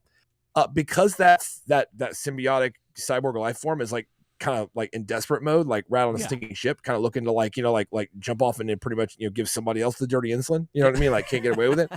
The problem is that you can't beam him up to our ship because it would compromise the ship. And it would get in the ship, and then we would all be dead or something. And they're like, oh, no, I guess that means that's it. Right. But guess who comes up to save the day? Ooh, your boy Lurch. It's Lurch. Lurch lurches his way over there. Remember, Lurch is basically living nanites that are like a goo that are like in a pile that looks like a person, and it's a weapon, but it's not a person. They just don't explain what it is. They just talk about how it's a weapon and it's not supposed to have any personality or do anything, even though it did imitate a turtle girl that Mikey made out with for a hot 5 minutes aboard that ship, because that's all people do on that ship in orbit is just make out with people and smooch. So it did that for a reason. Why did it do that? Nobody knows. What? But I love it because Vanguard's like, no, he's a dumb plastic man. Basically Clayface with basically lobotomized Clayface. Yeah. Like, it seems like he's not. Yeah. And here, it turns out he's not. He jumps in onto the Donnie situation. Knocks Leo the hell out. Like, get away from this. Oh, yeah. And he absorbs the symbiote from the dying Donatello. Yeah. And into everyone's horror, because they don't know. Everyone's like, what is this? It's actually rough. Yeah. Like, it's actually super rough when it happens. Everyone's like, what? The organic metal is flying off of Donnie and onto Lurch. And you hear the symbiote say, help me. Yeah. When it's on Lurch, which is weird. And then Lurch is like, brain hurts. Oh. And they're like, he doesn't have vocal cords. And it's like, well, obviously he's transforming. Yeah. He's becoming something. Yeah. Yeah. And then, of course, I don't know what you want to call this now. Robo Lurch Don. I mean, they just keep changing everything. Exactly. So he says, the entity says, not true.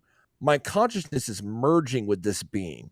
It was an unforeseen, and then he turns into like Colossus with wings and like turbo jets. Yeah, he looks like a version of like the Beetle, maybe a little bit of the Beetle from Spider-Man, but like one of the mock version of the Beetle, like mock whatever number it is, where it's just like, oh, this looks like an Iron Man villain essentially, with You're not wrong.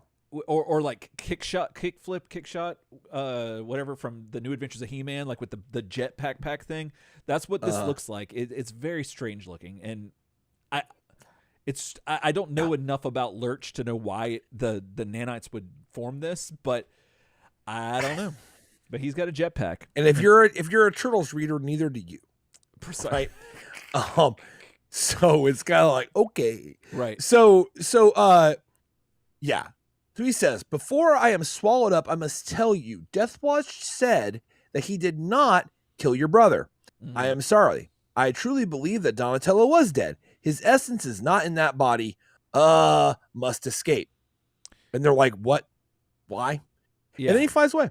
So, the thing that's interesting. So the way that this is worded, and the thing you just read was, all the stuff talking about Donnie is written in normal word bubbles and normal font, but then the pain and stuff is all squiggly and all this stuff in the escape. Yeah. Makes me wonder if Lurch actually has vocal cords now, and Lurch is speaking normal. Like, that's the normal thing. And that's Lurch. Or is it the other way around? What do you think? Because Lurch could be the one that's in pain, and the actual cyborg entity is the one that's saying, because the cyborg entity is saying, I'm sorry. Yeah. I thought that this was that. So it's weird. Because there's a part of the cyborg entity that's in Don's body. Right. Then there's another part of the symbiote energy that's in the living metal stuff that comes off of him. Mm-hmm. And it seems like that part's talking now, like that's on Lurch. And he flies away. And Mikey says, "Let him go, Leo. We've got bigger problems. The armor has quit functioning. Donnie is dying."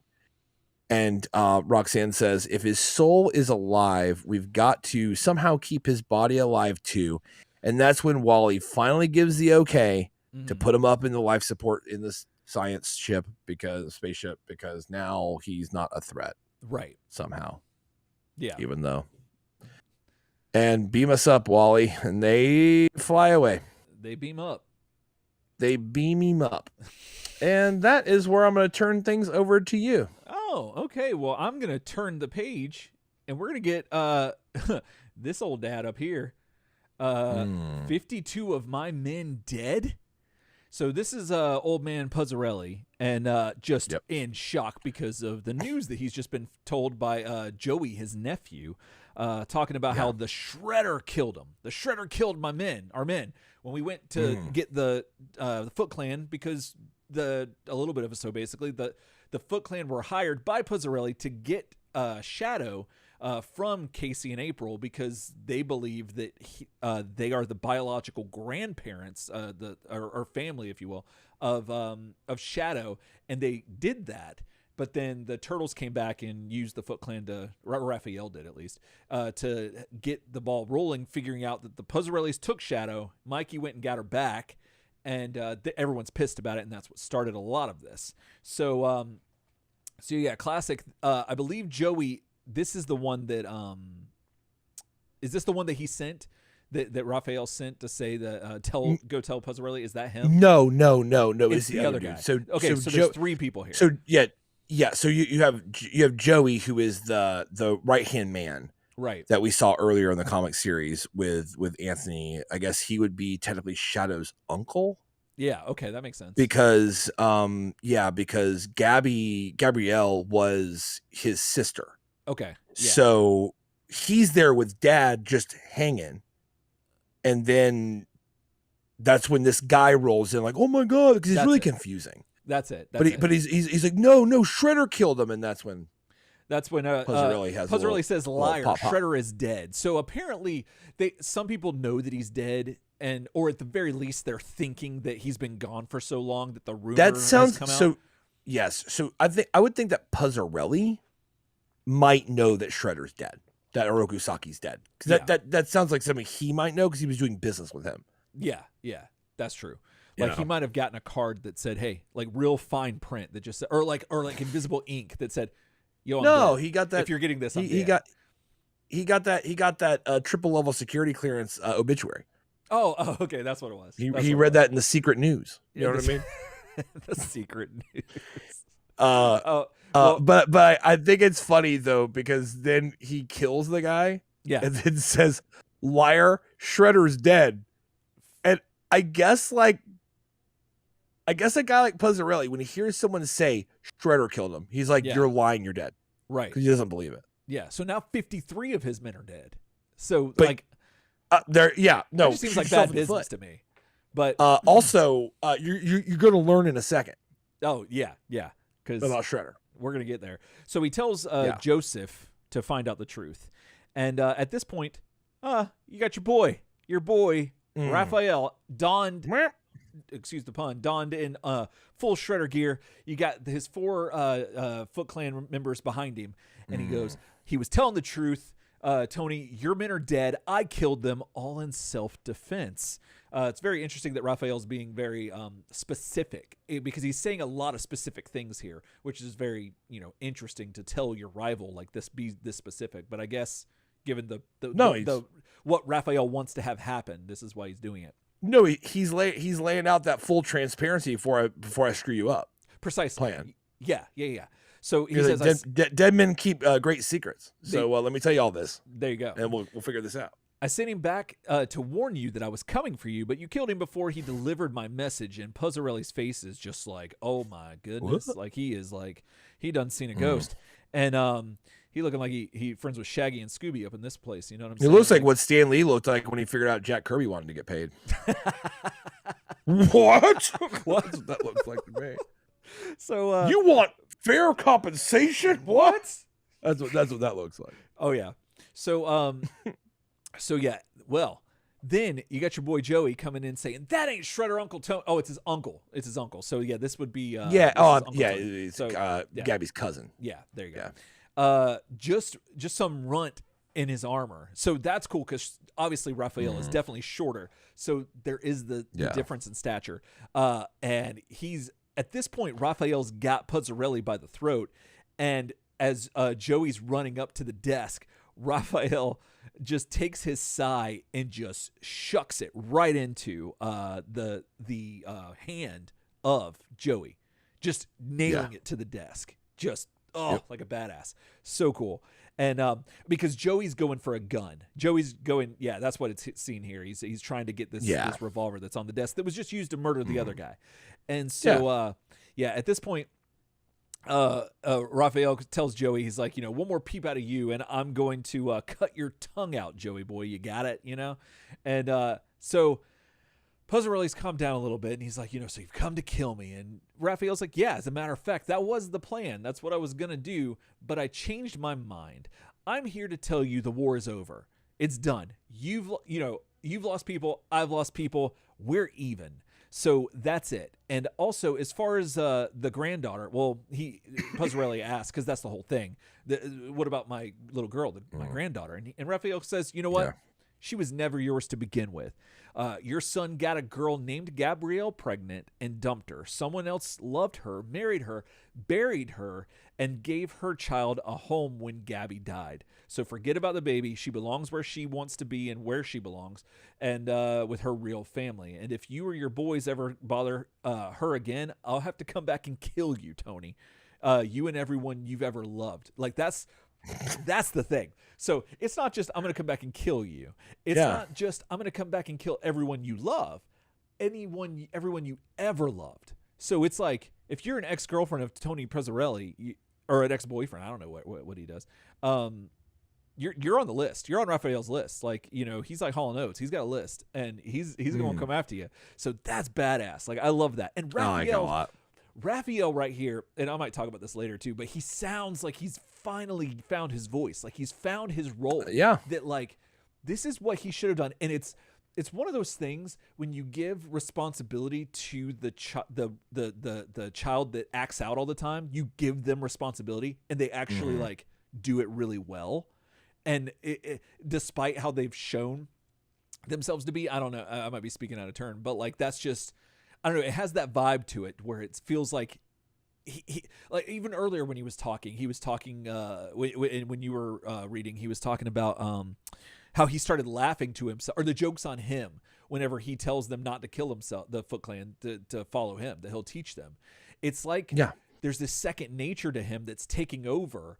And I love this dichotomy of Raphael being like, I don't know, just taking charge. I don't know. This is really invigorating to me. Like I think there's a lot to be said about like the symbolism of him like donning Shredder's armor. I think it winds up becoming kind of symbolistic of like a release of like everything that he felt like he had to hold himself up to.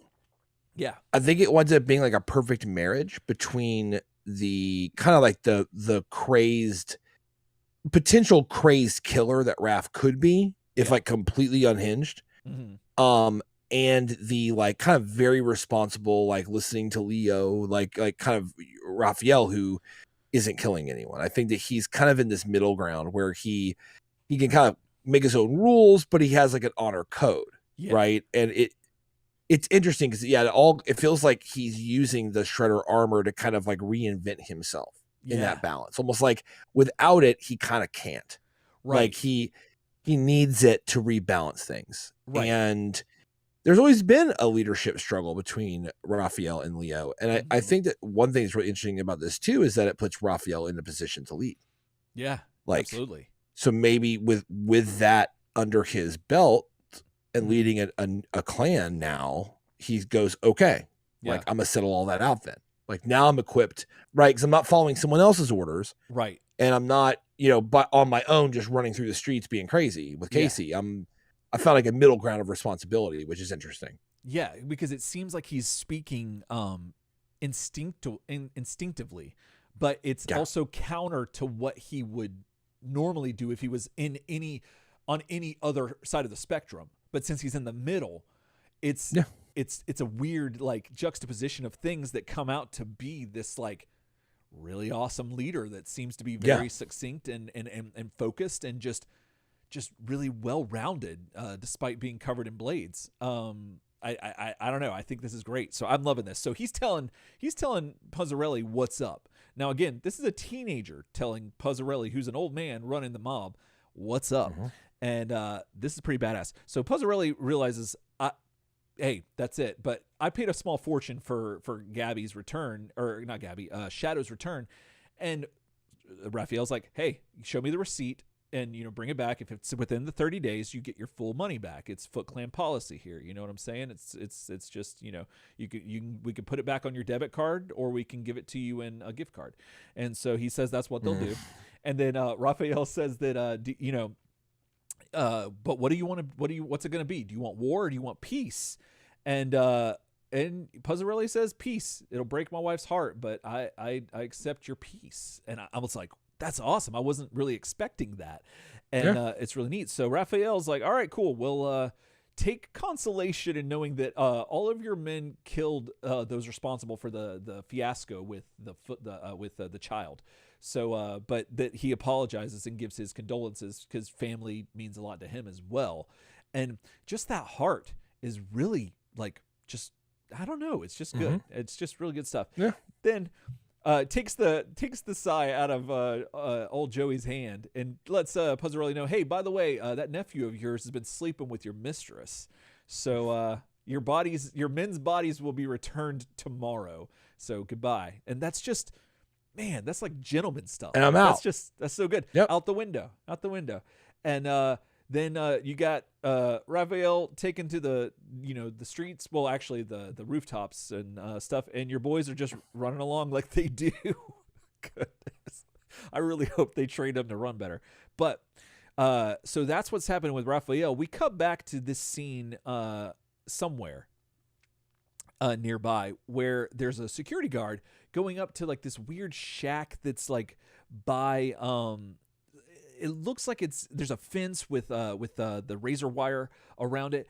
For some reason, this reminded me, and correct me if I'm wrong, Ryan, but like this reminded me of one of the earlier Tales of the TMNT issues. I think it was the Rat King issue, because didn't Rat King have this like weird this weird lair. It was either him or nobody, but I think it was Rat King.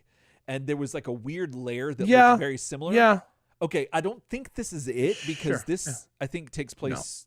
No, this should still be in New York because this is in New York. So so this would mean that this is in New York too. Then okay, so yeah.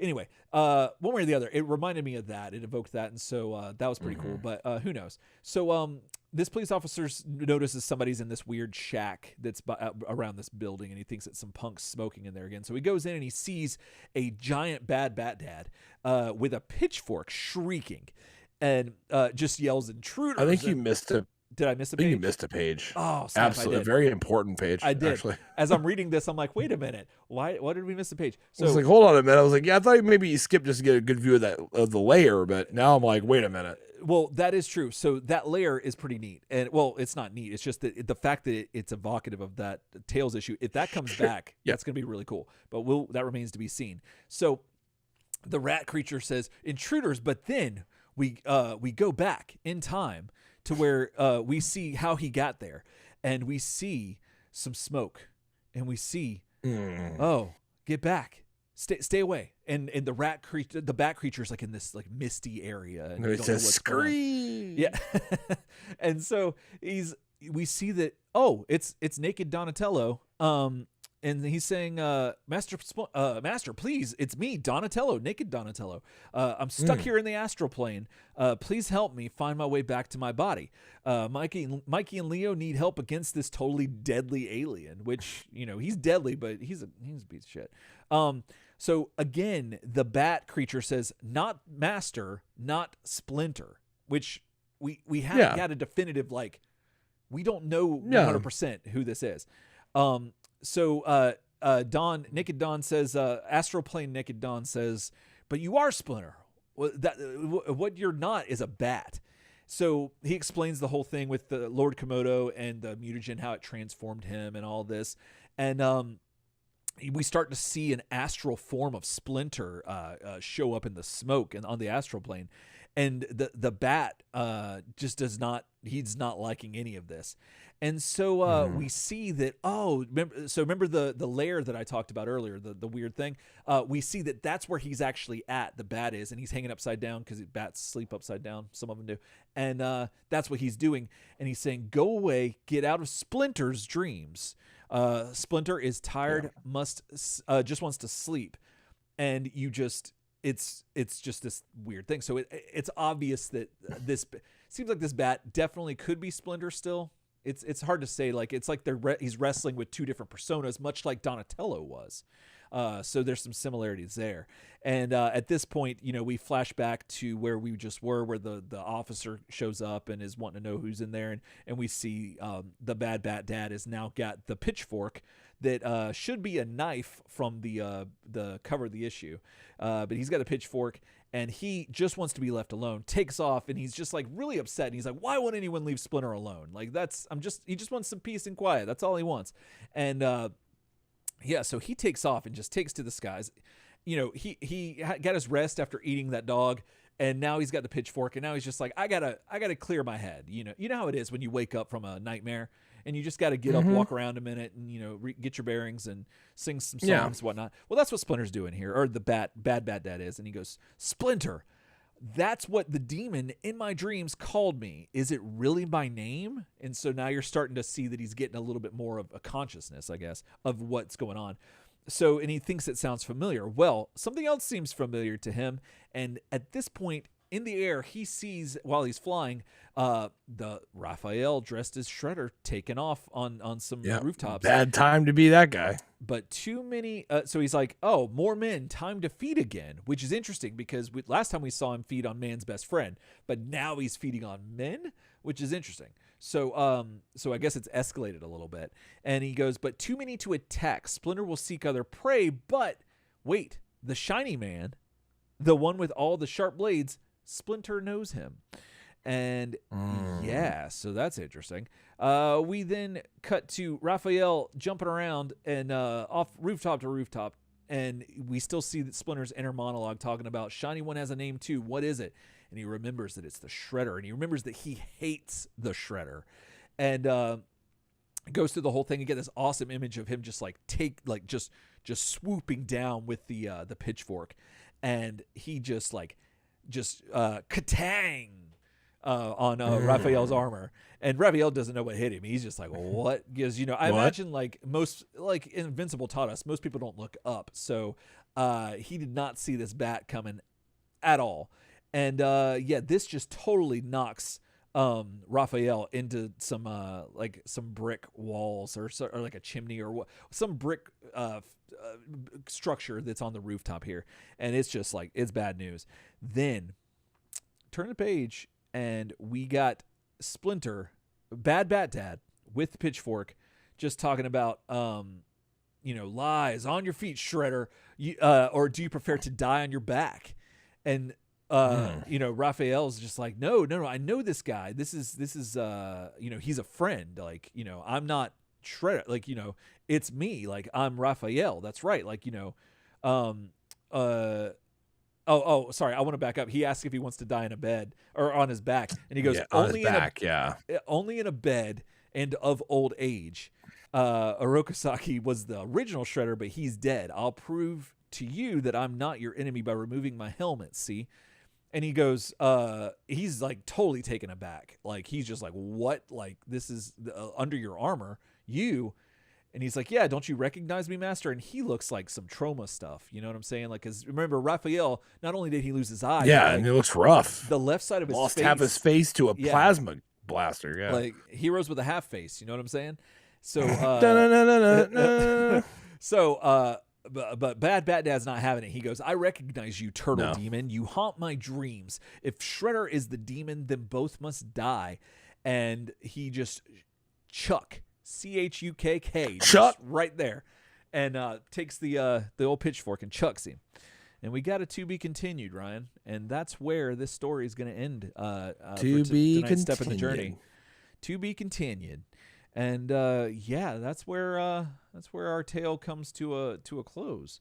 So in the letter section, really fast, very very short. They talk about Hortus, aka Sarah, will be back soon in the comics. Well, that's cool. They really want to throw a lot more of her in there. I like Sarah. Let's see. Let's see. Talking about how this guy has some questions about if Mirage is going to publish again, or like what they're going to do with the Turtles, and they're basically saying like, honestly, like just like the word right now is like nothing, basically. So you don't need to worry about it. Let's see, and then there's just let me see, and then it says here Splinter's going to play a really big part in the book. There was someone lamenting that Splinter's not around. Yeah. He says Splinter is back in the mix and plays a major role in the next 2 issues. Oh, that's good. All from Gary Carlson, the thanks, writer Gary. on this book. This says next issue. Oh my God, they killed Donnie, you bastards. Just kidding, or are we?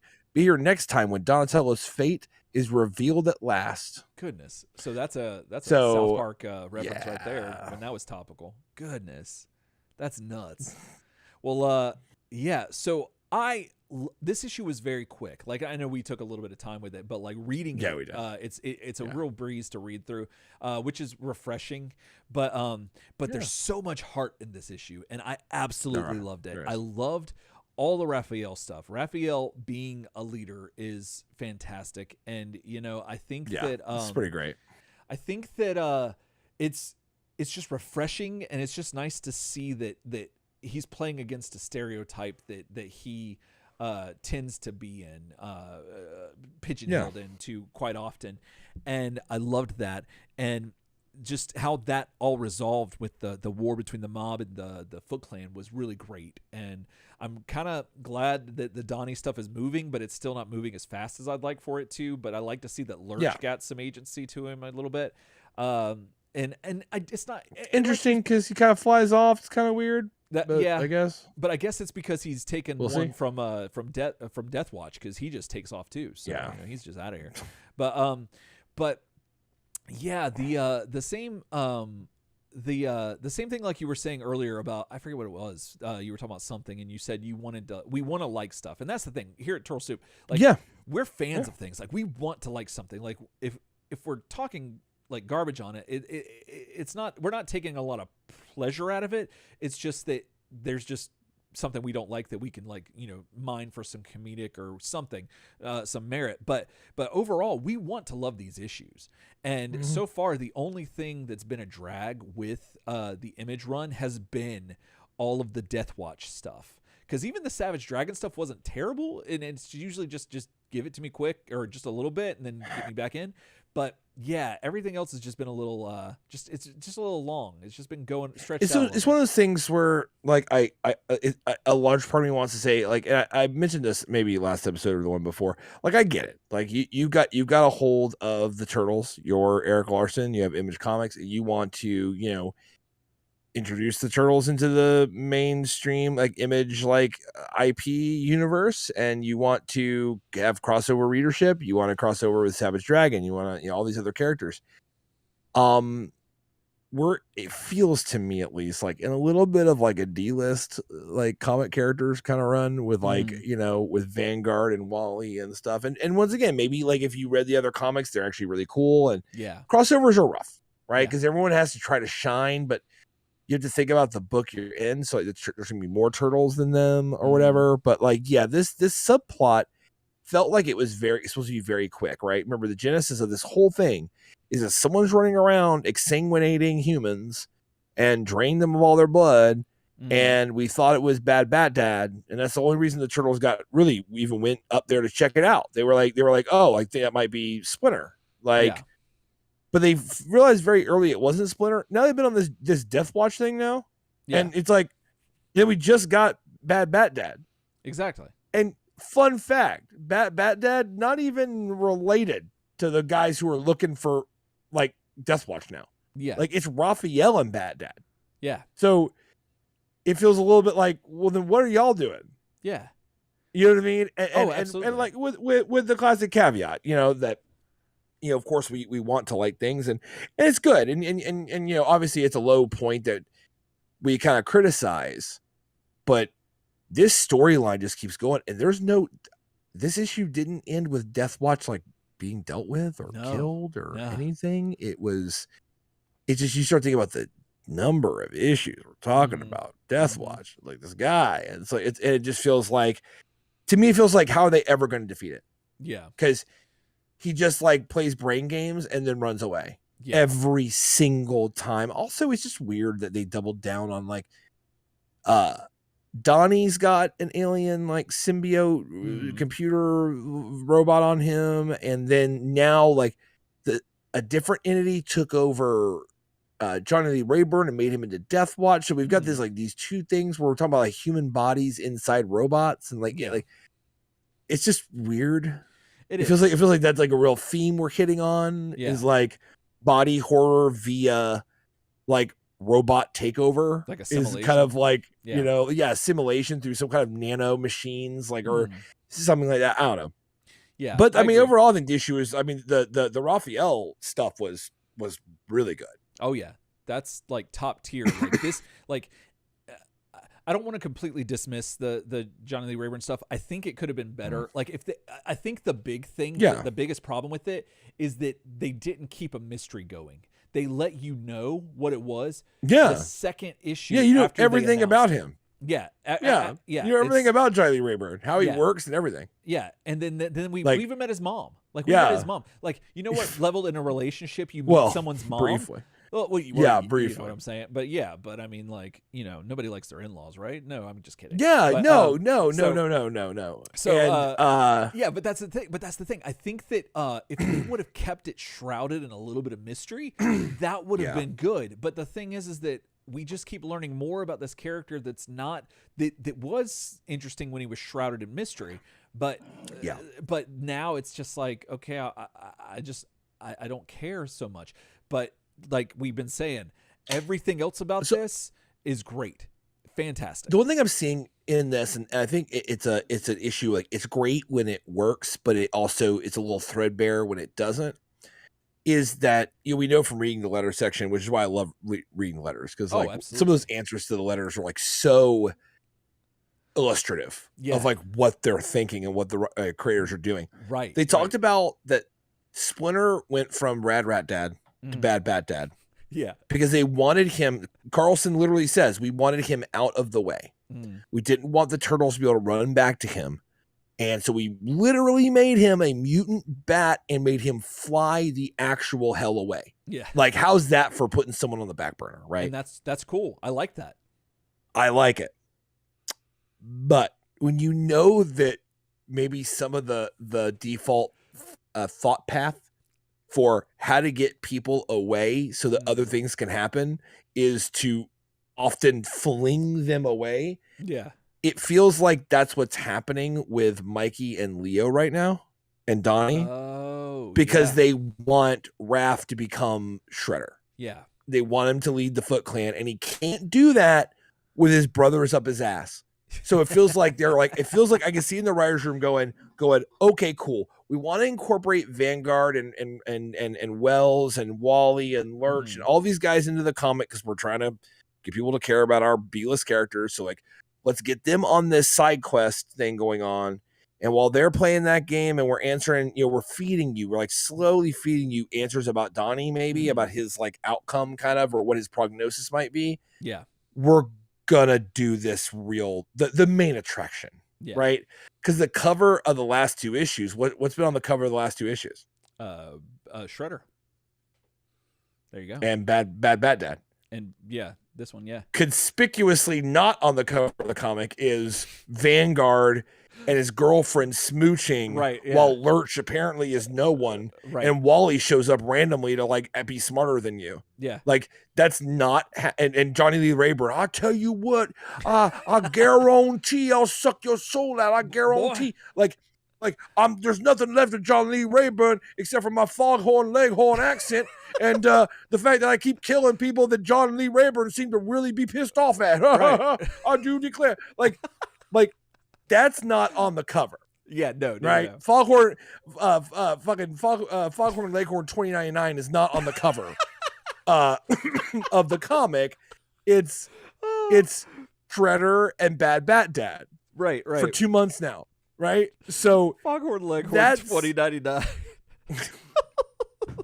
That's what Johnny Lee Rayburn is. It is. I like his like origin story. I love the Pathfinder project. I think that that was great. That stuff was great. If you throw in some alternate history where like Carter like put dudes in space because it was like some Strike Force Moratori / Suicide Squad, like, well, you're dead anyway. President Carter, not Carter from the animated series.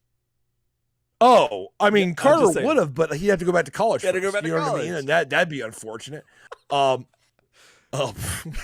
Carter, just go. Carter, just go to college. Well, screw you guys. I'm going to go back to college. Go back to college, please, Carter. Please do. But yeah, no, Foghorn Leghorn 2099, dude. That guy, he's not on the cover. No. And Wilson's in chat saying, "Wait for it, Ryan. Wait for it." Okay. And I'm with waiting. it. I understand. There's a lot of guys. I know John Klein, big on Image. Obviously, M. Wilson in the chat. Like, we have guys that are on this Image plan, and they're like, look, I read these when these came out. Like, of course, they're of their time, but you got to wait and see. And right here, and I will wait. Like, obviously, I mean, I'm reviewing next week. You know what I'm saying? I couldn't look away if I wanted to. But that's the thing that stuck out to me when you a big conclusion I came to with this one is when you know that they do kind of wild stuff to get people out of the way, so what they really want can happen. You start thinking a little differently about this whole Arkansas adventure versus Shredder and Raph and Bat Dad and Puzzarelli and that feels like the A line of the book. Yeah, and I would like to see all the turtles in the A line story of this book right now. Oh yeah. I would like that to be unified a little bit. Feels like we're a little far afield. Spend a lot of time with a lot of characters that aren't really, they're not my scale. You know what I mean? So that's kind of, that's kind of where I'm at. Like I don't know if I call this character's family. That's all I'm saying. I get you. I don't know that I do either. It's like not focused. Oh yeah. It's like annoying. I dipped my hat one time and I now I look like I'm fucking moonlighting. Oh goodness. With Bruce Willis. You know what I'm saying? Well, but one thing I want to do point out is that this is just a small part of this Image run that we haven't liked. I think like everything. Sure, you don't else got you. we've loved. You don't So got you don't got. I feel like we're bending over, like we're like breaking our own backs, bending over to defend Image right now. If you go back and listen to the issue, like to the episodes, Yeah. we love Image. We do. Like we love it, and I feel So- like we keep kind of, and we've given our disclaimers already. This issue we've given 10 disclaimers about 5 comments we made. But that's just it. That's just my unblemished like view of the comic. Yeah. Everything with Raph, I loved. The side stuff was cool, and it was cool opening up the door. The other thing this issue did was it opened up the door to Donnie coming back. Yeah. You have Robo Don admit with some of his last words that like it turns out like when him and Death Watch interfaced, that it turns out that Donnie's right. Are you talking about Death Nope. Watch? Okay, I see. When Robo Don and Death Watch, I got my bad characters in a row, Eric. Don't worry. Sorry, you know what my I'm saying? bad, Like I got the bad characters and the names down. When Robo Don interfaced with Father Leghorn, he learned that it turns out that Donnie's goose isn't cooked.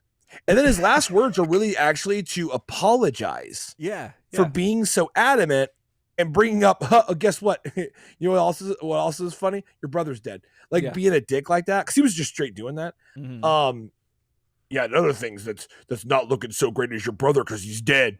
Yeah. And it's like, well, Robo Don, that was just horrible. Why you gotta be that way? That was just unnecessary. Exactly. Yeah. So I think the big thing they laid in is that there's hope for Donnie. Then we see Donnie on the astral plane. And he's like, I need help finding my real body again because I am like cut loose. Yeah. So that confirms that Donnie his soul is alive. Yeah. Which is huge, honestly. Is. So that's a cool highlight. So I guess to me, it's like in these little blocks, it's like Raphael Shredder shit, badass. Yep. Donnie, like all this stuff with Donnie, great. More beam me up, Wally. Yeah. I could just pass on it. Yeah, exactly. Well, we're going to pass on to the next issue coming up next episode here on Turtle Soup next week. So be sure to stick around. Well, not stick around tonight. That sounds like I'm saying we're just going to go right into it. But no, be sure to check back next Thursday. We'll be trying our best with pending all technological issues to get these reviews out again. And, but what do you think about all this? Do you like the Johnny Lee Rayburn stuff? Do you like the Image Run? Do you hate Raph as Shredder? What is your take on this? We want to know. turtlesoupshow@gmail.com. Send us all your questions, comments, concerns, thoughts, opinions, all that stuff. If we've been loud and wrong about something, we want to know. Yeah. Also, if you want to go back through all our back catalog and tell us where we've been loud and wrong as well, you can do that by going to turtlesoupshow.com and find all our old episodes up there. And we're now on Spotify. So if you're listening to this on YouTube and you like want to take us on the road with you or whatever in the car, you can do that on Spotify now. And you can also follow us on Instagram and all the socials, join the Facebook group. And if you want to send throw some pennies our way to help ensure that we stop saying clang, like that our computers and everything just stop saying clang. Yeah, for real. That's patreon.com. If you'd like to contribute to the motherboard fund, consider becoming a patron. Yeah, exactly. And for as little as $1, you can help support the show and all kinds of stuff. So that's really cool. And thank you to everyone who's done that so far. We call you family, and that's what we do. And so, I think that's going to get us to the end of the show. So, guys, thank you again so much for being here, and we will catch you else time. Else time.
And we're back.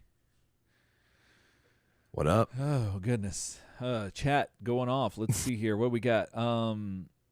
Jake realizing I'm wearing a Cloud Nothing shirt. Yeah. And I think I put in the chat too that, this was I need a shirt that's not black that'll make me stand out from the background. So, meanwhile, Ryan's like, I was wearing this charcoal black shirt. I guess that's what I'm wearing on the live stream today. That's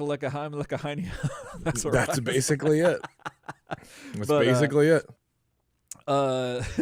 John Clemens coming up with episode 289, Where My Dog At? Oh my God, that's so good. Because I forgot about the dog. I forgot about old bad dad eating the dog. Oh, that's so good. Bad bat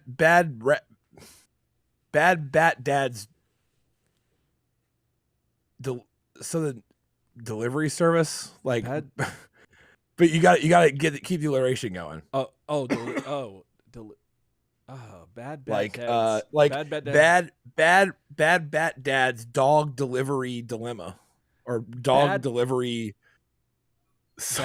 Bad bat dad's dead dog delivery dilemma.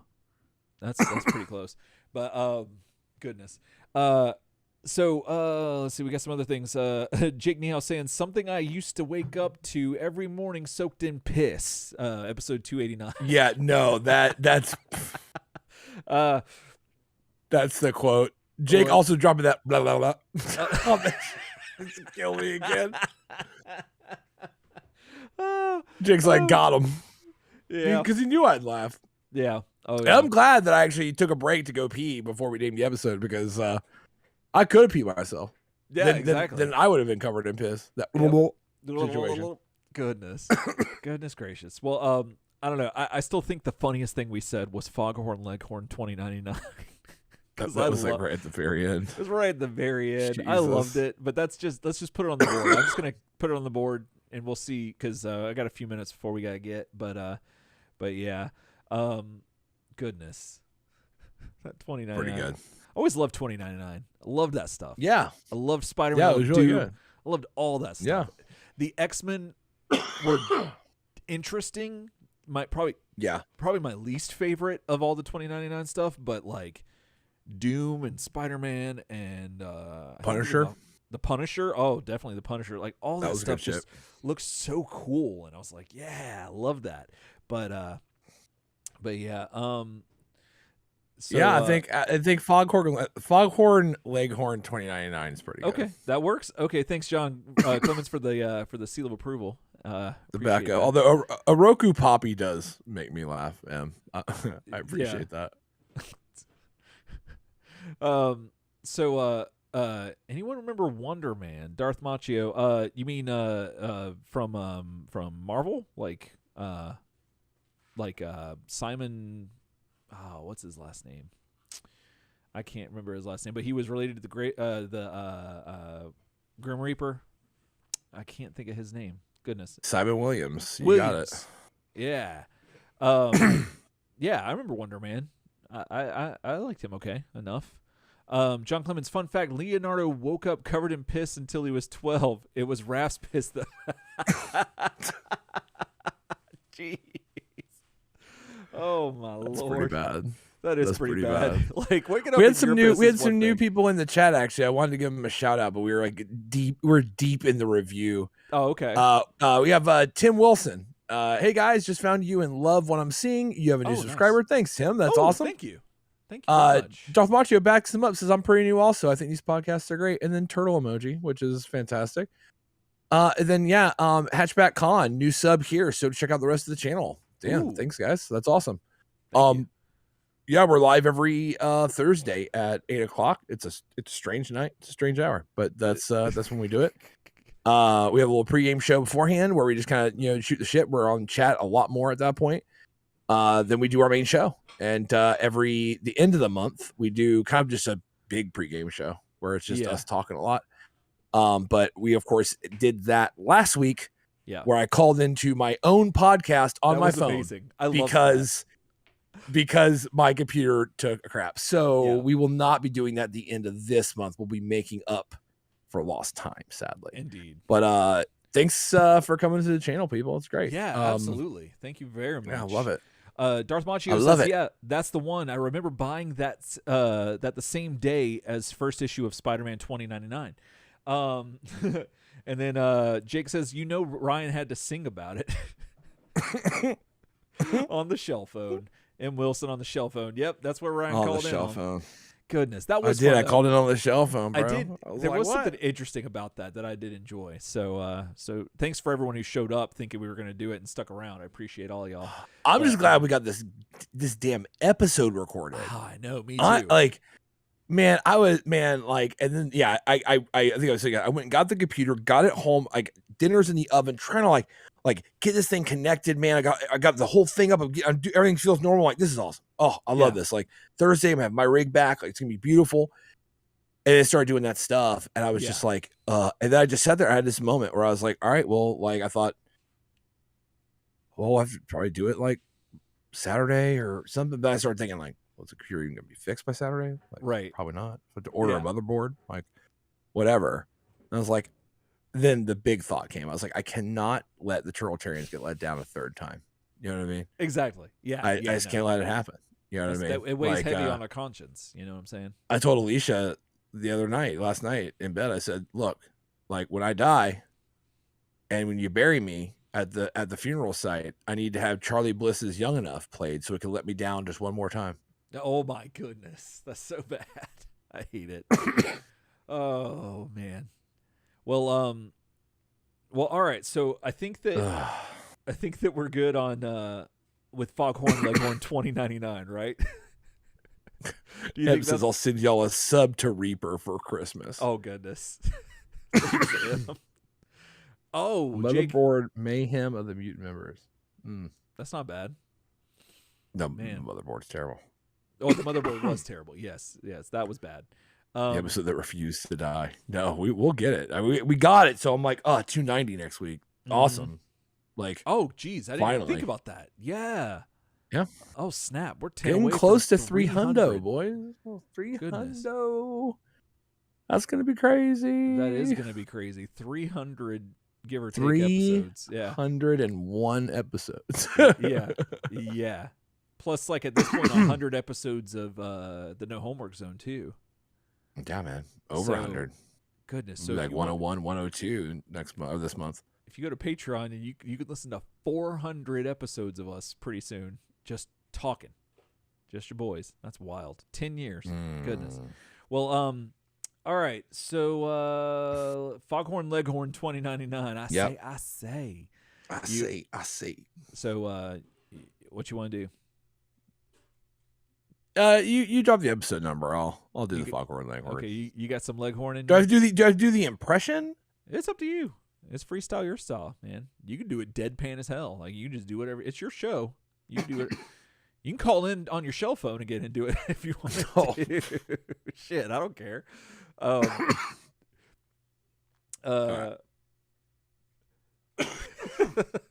I'm coughing a ton. Sorry, when I went to go pee, I got up, and like one of the first things I did when I fully stood up for some dumb reason is I just like took this dumb breath. Yeah. And then like the classic like spit went down the wrong hole kind of thing. I just hate it because like I just cough for like ever when that happens. Yeah. Like it takes me forever to get that done. Oh, it does. It does.